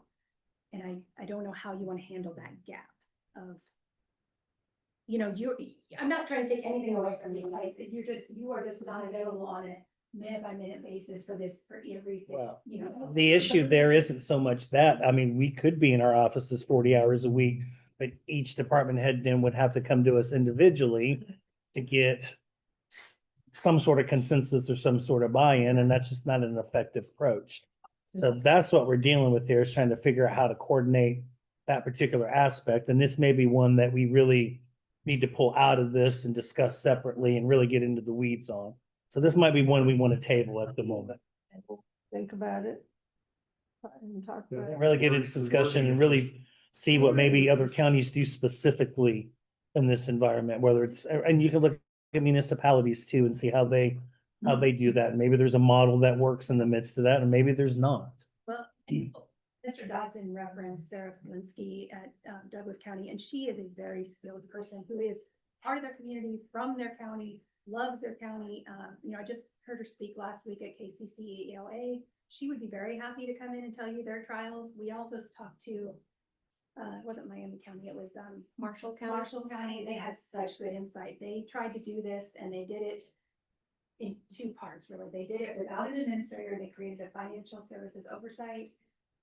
And I'm not trying to say forceful. Oh, we know what happened there. Into, they quoted us about $2 million expense. Yeah. Because of it not working, because there was a gap and things, balls were dropped. And so now they have an administrator, and as a staff, at least, they are so happy to have an This is a key piece to all of it, and I think we need to get into the depths on that one and not just say yes or no to the other one at the moment. I think that there is a problem. Maybe we need a different word other than supervise, you know.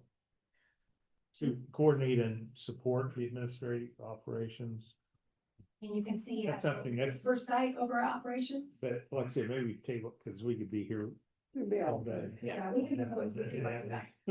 And it's also separate from the people, right? So this is administrative operations is separate from supervising, hiring, firing the department. And we need to talk about each of those aspects and how they work in general and how they're gonna specifically work to policies and structures within Riley County itself. Okay. And maybe we need to work it into, I don't know if we need to specifically say all these things in a job description. Like, some of these things could probably be left into when we're in the hiring process and talking to somebody who has experience and how we can work it out.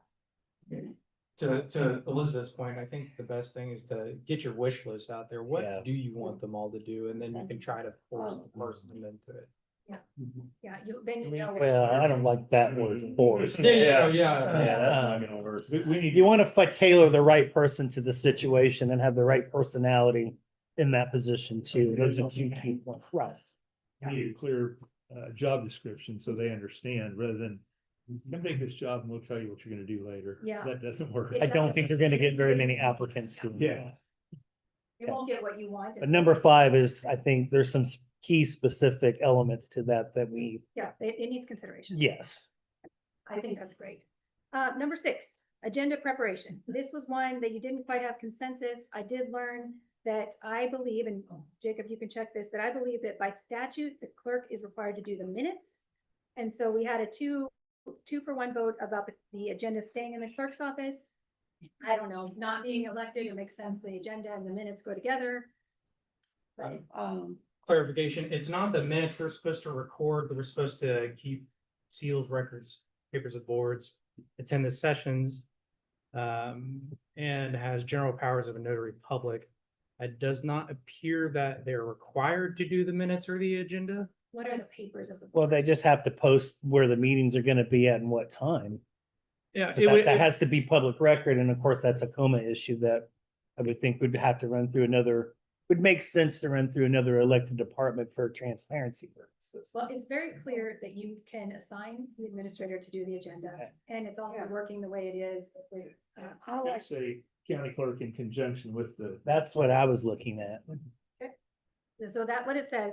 Just to put an agenda together with an administrator, you're gonna have to do that because there's gonna be key elements from Right. both that have to compose and have to interweb. Right, and to follow up on that, what you were asking earlier, what are the papers? That would be things like the contracts, the letters, everything like that, that has to go through the But not clerk's the record hands. of them. Not the minutes themselves, that could be a different individual, but the records, yes, to keep the records. The clerk is the official record keeper for the county. And there's plenty of examples of how that works amongst the counties that have administrators currently, so it shouldn't be an issue. Well, I do think the agenda needs to be done by the administrator in conjunction with, maybe not in conjunction with the clerk, but in conjunction with the commissioners and the chair of the commission. I don't. Never has been. Well, I No, know. I don't on that. But I think the county clerk, that position has done it. The administrator, if they're going to be more the coordinator with department heads, that before he would know somebody's having something they want to discuss with us, the administrator might. The clerk knows more or less of who goes, each, second Tuesday, second Monday is always. Our 9:30 press conference every week on Mondays. There are some pretty standard structure. Good start there already. Greg, if I'm hearing you right, do you want it to be the county clerk in conjunction with the administrator? Who will Yeah. prepare the meeting agenda of the board? Yeah. Yeah. That's what I'm going with too. Okay, do we have a consensus or do we need a vote? Well, I'm not in agreement with. Okay. Okay. So we need to make a motion. Motion then, Mhm. or, this is just, well, okay. I make a motion that the agenda preparation be done by the county clerk in coordination with the administrator. I'll second. It's been moved and seconded that the county clerk, well, I don't. You want to repeat? All right, the county clerk prepare the agenda for the meetings in conjunction with the administrator. Moved and seconded to do that. On favor? Aye. Opposed, nay. Number 8, you were all in agreement, you all had consensus unless you have anything to add to the intergovernmental coordination. No, I'm good there. Okay, contract, There's no number 7. oh yeah. Okay. Because I moved number 7, number 7 was that department and office coordination. Oh, okay, gotcha. Put those two together. Where are we at? Okay, contract execution. The administrator, in conjunction with the county councilor, will execute contracts and official documents approved by the board. We did not have consensus on that, and I don't have we just had one to table, so I don't know if you have something different. Well, once again, if the county councilor's office is going to be directly under whatever you end up calling that specific department, it would seem likely that that's the way that should go, right? I mean, ultimately, the contracts are still gonna have to come to you, but then you'll just authorize the administrator to sign it, so you guys having to sign all those papers. Right. Yeah. So And if you think about it, that saves a lot of time because you don't have to wait in between a Tuesday and Thursday. It can be done pretty consecutively. So this is just in executing contracts. Yeah. It's not necessarily. We Yeah, would still approve them, we would still review them and approve them. right. But the administrator would have the authority to sign them. Yeah, and it would be a limited authority that because there are, of course, some There are things some such as that we have- resolutions, you guys have to be the ones that Yeah, sign. there's it. some things I'm sure So- that we have, so. Right, which why they'll work with me and we'll make sure that no oopsies happen there. Yeah, I'm good with that. Consensus on that one? Yeah. Okay, here is some of the crux of what we've been struggling with, personnel decisions. On I- that first point, there is consensus. That the department heads and human resources approve the appointment, compensation, discipline, and change in status of non-department head personnel. You can read the rest of that. That is how we do it now, and then it comes, the decision comes to you. And if there's no concerns on that, the second one is whether or not the administrator or the Board of County Commissioners with support of Human Resources will approve the appointment, compensation, discipline, and change in status of department head personnel. I think that's still in conjunction with number 5. We probably need to table and get into more depth on what that expectation is. That's just me. Well, I thought. That's. I mean, I still think that's a Board of County Commissioners duty. Mhm. Proving the point, yeah. Well, you're actually not just approving, but if I'm reading that correctly, you're basically making that decision along the way there, which includes compensation, duty, responsibilities, anything that happens after that fact. Am I reading that right? Yeah. and- Okay, And just to be clear, compensation is solely determined by the pay scale that you have already approved. right. Yeah. So compensation is usually pretty clear cut. I mean, based on their skills and the pay scale, but Depends on what year you're dealing with, but I'll defer. This is just for department head. that second bullet is department head specific. Appointed department heads. So correct. Yep, you can't do anything. with Not what's elected. elected. Actually, they do set the salary. They do set the salary, yeah, but that is not, I don't. Well, we do there's make another- personnel policies in which that the officials have to follow, correct? Yep. I know there's. Don't have exceptions. to, Yeah, the majority do here.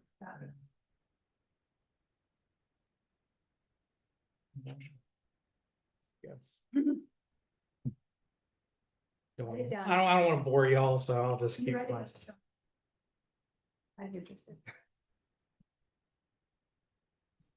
So I heard two things there, table and then move forward with one. What would you guys like to do? Do you want to vote? Do you want to table?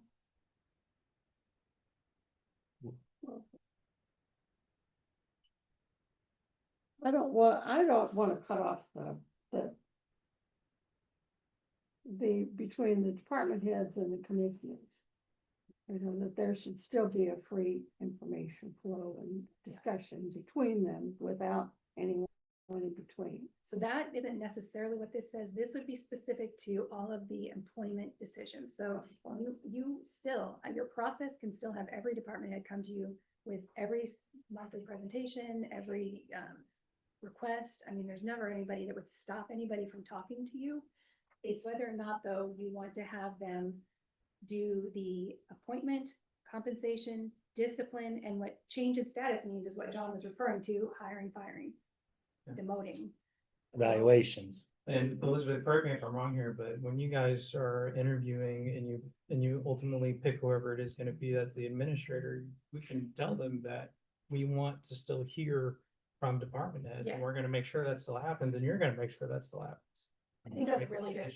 Or you can reset up hiring committees for each one of those departments where maybe you squeeze it in and maybe it's the administrator and one particular commissioner for that, or, and then, and maybe the head if they're available to be able to do that, so on and so forth. And that's your committee to hire said person, so everybody's still involved in the equation. But if you have administrator, they're gonna be working with those individuals on a daily basis. They do need to have a voice in the process, for sure. Yeah, and if they don't, it really weakens that relationship of how you think they're going to support and hold other department heads accountable on your behalf. Human nature's human nature. Yeah, but if they don't have some assigned authority from you, they will not be able to do the things that you're asking them, and it's, Yeah, I don't want to be dramatic, but it will cause failure for them to be able to hold the other departments responsible. right. I think that's a broader discussion that we probably still need to have, and that's why I think. So maybe we should that's take- true. It's not one or the other. It's not one or the other. It's a coordination between the two. Yeah, and that's exactly how you can write it too. So you can give the administrator the authority to coordinate. Well, I think that's something we need to discuss a little bit more in depth, because that's a major part of what we're trying to do. When you discuss this. To table that. Rome wasn't built in a day. I just mentioned I mean, that. those are your hardest points, and I do think we can write it something like Greg said, with coordinating to the commission. I mean, again, I can't stress enough that every single thing they do is reported to you. Like, Yeah. they are responsible to you. Okay, policy compliance, this is similar to that. So if you want the administrator to monitor and provide regular reports to the board concerning adherence to county departments, to personnel, purchasing, budget, accounting, and other administrative policies. Right now, administratively, the county clerk's office does this. So Brittany does budget and finance policies, Elizabeth does personnel, and the overall, all of the policies, they end up as coming to you from Rich in his administrative capacity, not in his corporate capacity. So if you have that gap and no one's responsible for the enforcement of policies that you set, it'll be very difficult to ensure that the whole entity is moving in the same. I'm thinking the administrator Yeah, should monitor. they're gonna be here every day. I Right. mean, they're here And Monday then- and then through they Thursday, monitor. 8 or, whatever our schedule is, or a half a day on Friday, so. So they would then provide. It almost cuts their legs out from underneath them if we, have to wait till a Monday or Thursday to accomplish those things. Makes it very difficult for them to succeed in what I hear you wanting them to do to support and keep all the departments moving in the same Right. direction. But I want to make sure you have consensus on that. The administrator, I don't know if I heard from you, right? Yes. Okay, administrator, okay. Then, so I don't know what not to do. I think there's other duties and I can draft it. I have drafted a job description. But I think one of the big things that we need to discuss is who this person will directly supervise.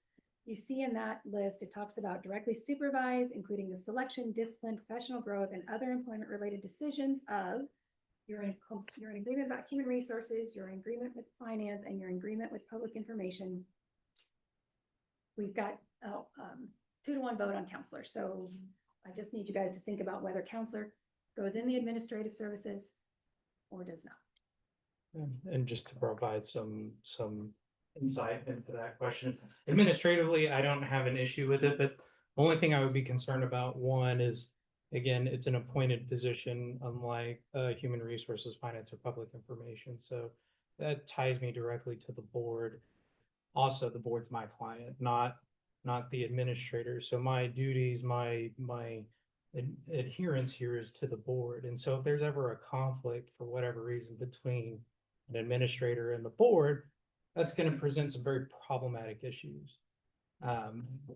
So, I've heard other people maybe having counselor's office usually sit outside.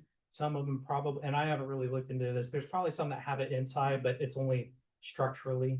So the vast majority do have it inside, but it doesn't change that statute. Right. That doesn't change Yeah. their responsibility. So to the board. it's an kind of understanding. in form only. Legally, how it would work is still how it would be if it was outside. Yeah, But we're still going back to number 4, where the commissioner is basically overseeing the counselor's department in terms They would of be. how we make the appointment. So to me, there shouldn't be a They'd be dismaying. they'd be doing scheduling, they'd be doing administrative things, that department head things separate from the counselor job. The counselor would remain the counselor statutorily to the commission. Yeah, I has to- think That's fine with me. counselors should be a separate department, counselors. And I can see it both way, and I'm kind of leaning on you for Yeah. advice on that more, and I realize you're new There's- to the position, but in looking through other organizations from other ones that I've seen, some of them have it separate, and some have it included. I can see it both ways, but I'm leaning more towards a separate, that the counselor stays a separate department like they are now.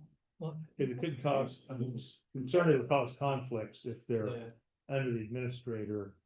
One of the Yeah. benefits I've heard you all say, or a couple of you at least say, is that collaboration of work with counselor, HR, finance. Yeah. Being cohesive together.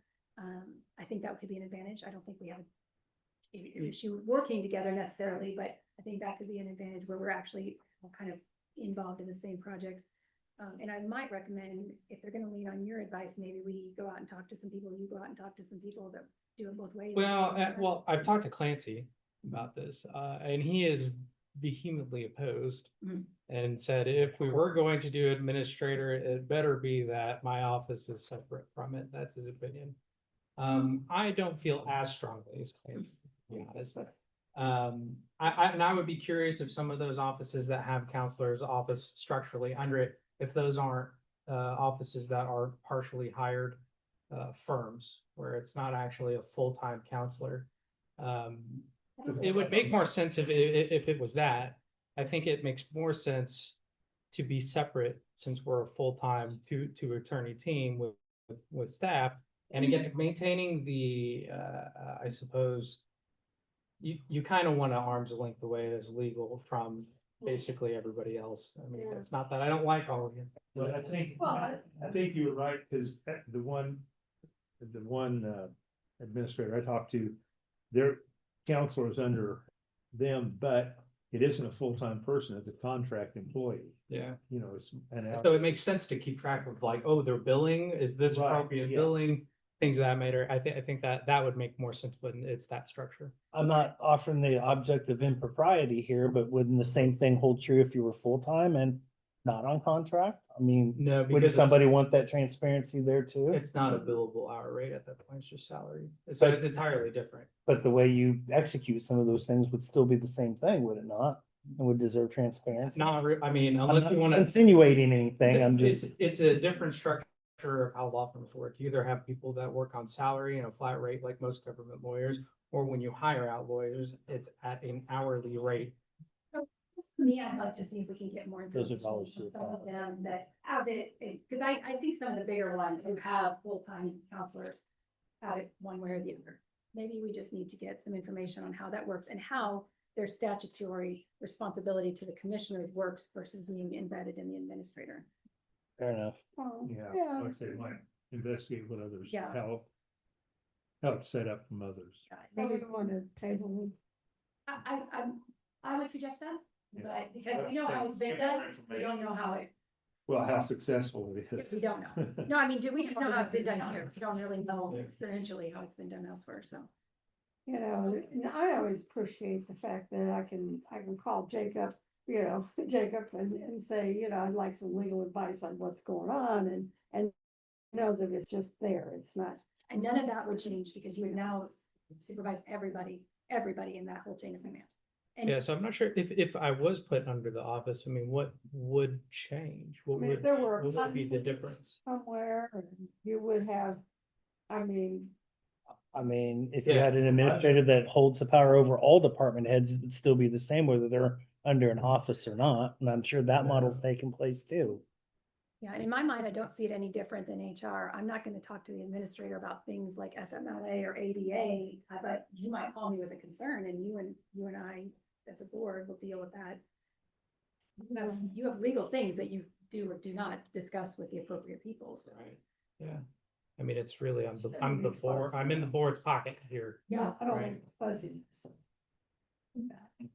I've gone back and forth. I mean, since we first, over a month ago, started discussing this, I've gone back and forth.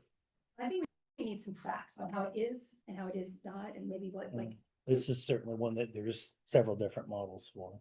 yeah, but I don't know that I'm clear on all those models and how they work and if it. So I don't know that I can, and I don't know. Yeah, I mean, the one true fact is that there is potential with being included in the group for more for more conflict issues. That is a fact. Now, can we work around those conflicts? Probably. You know, I mean, there's probably ways we can navigate around that without too much issue, but the fact is that that is certainly going to happen at some point. Just what do we do with it?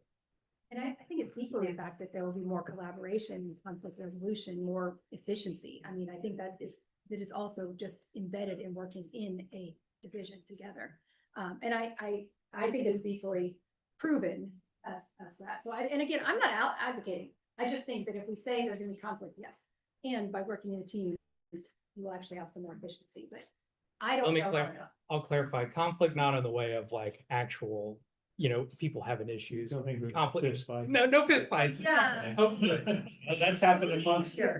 people that aren't in offices together that are separate elected offices. I mean, you can't discount human nature sometimes on those things, But but for instance, if there's anything wrong, if like, let's say the administrator is doing something illegal or I think it's illegal, I need to go straight to you guys. I have to have straight communication. with you guys.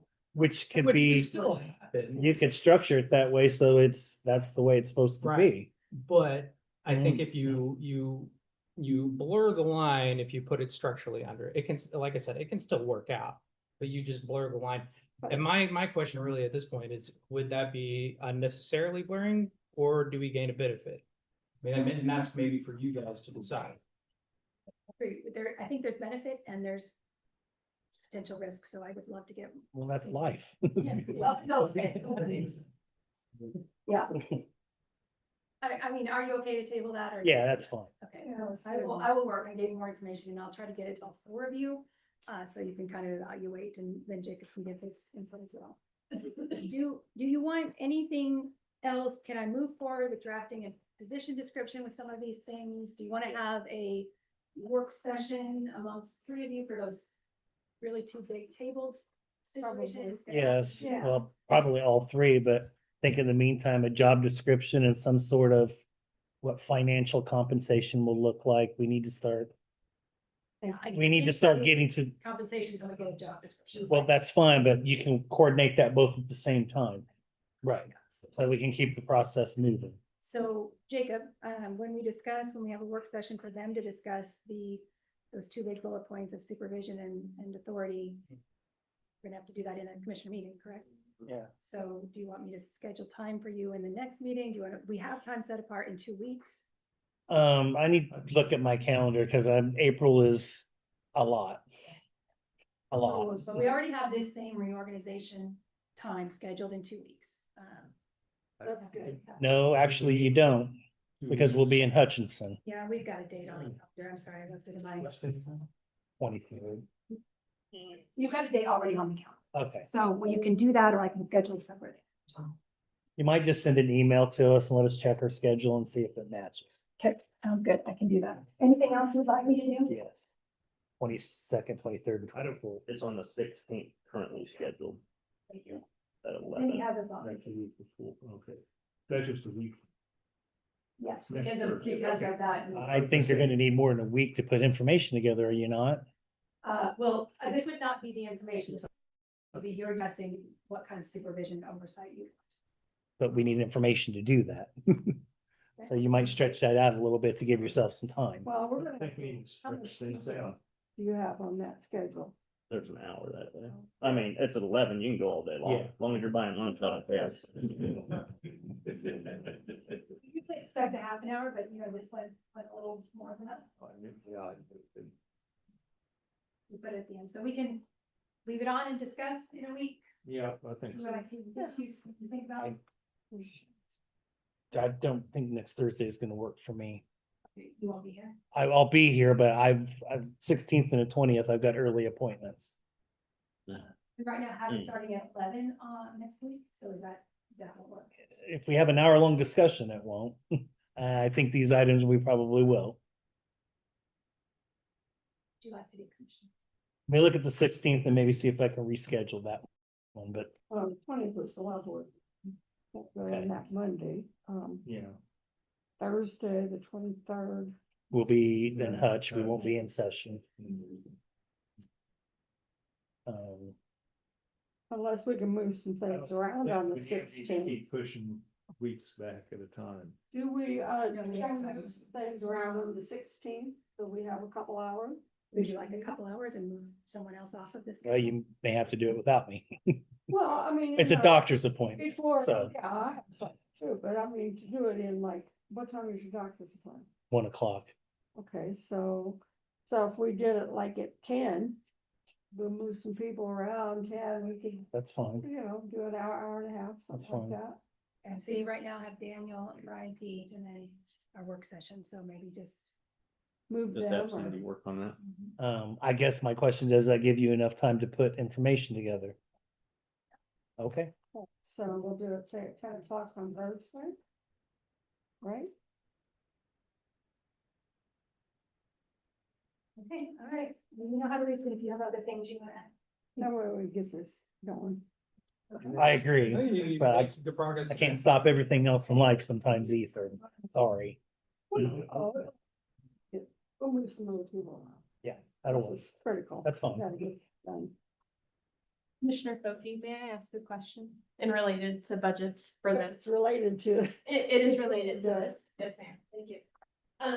You had directed, commissioners directed me to start drafting a budget for the administration office. We have one drafted.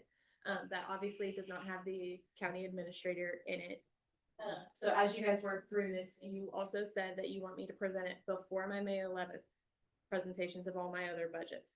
So, are you wanting me to get that, in that very first week of May?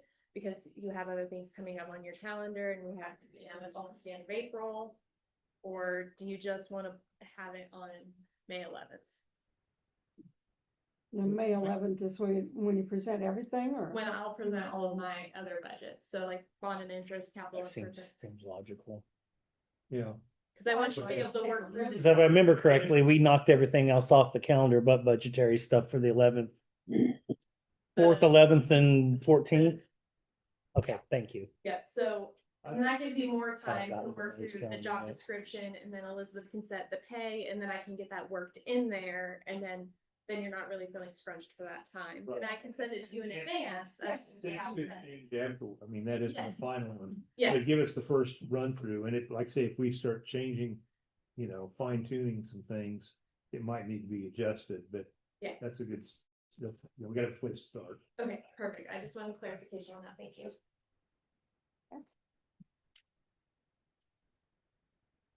Okay. That's the last item on the agenda. Do you have anything else? No, I think we've taken a lot in today. Okay, so we need a motion to adjourn. Sure, I'll go ahead and make a motion to adjourn the April 9th meeting of the Riley County Commission. Second. It's been moved and seconded to adjourn the April 9th meeting of the Board of Raleigh County Commissioners. All in favor? Aye. Aye.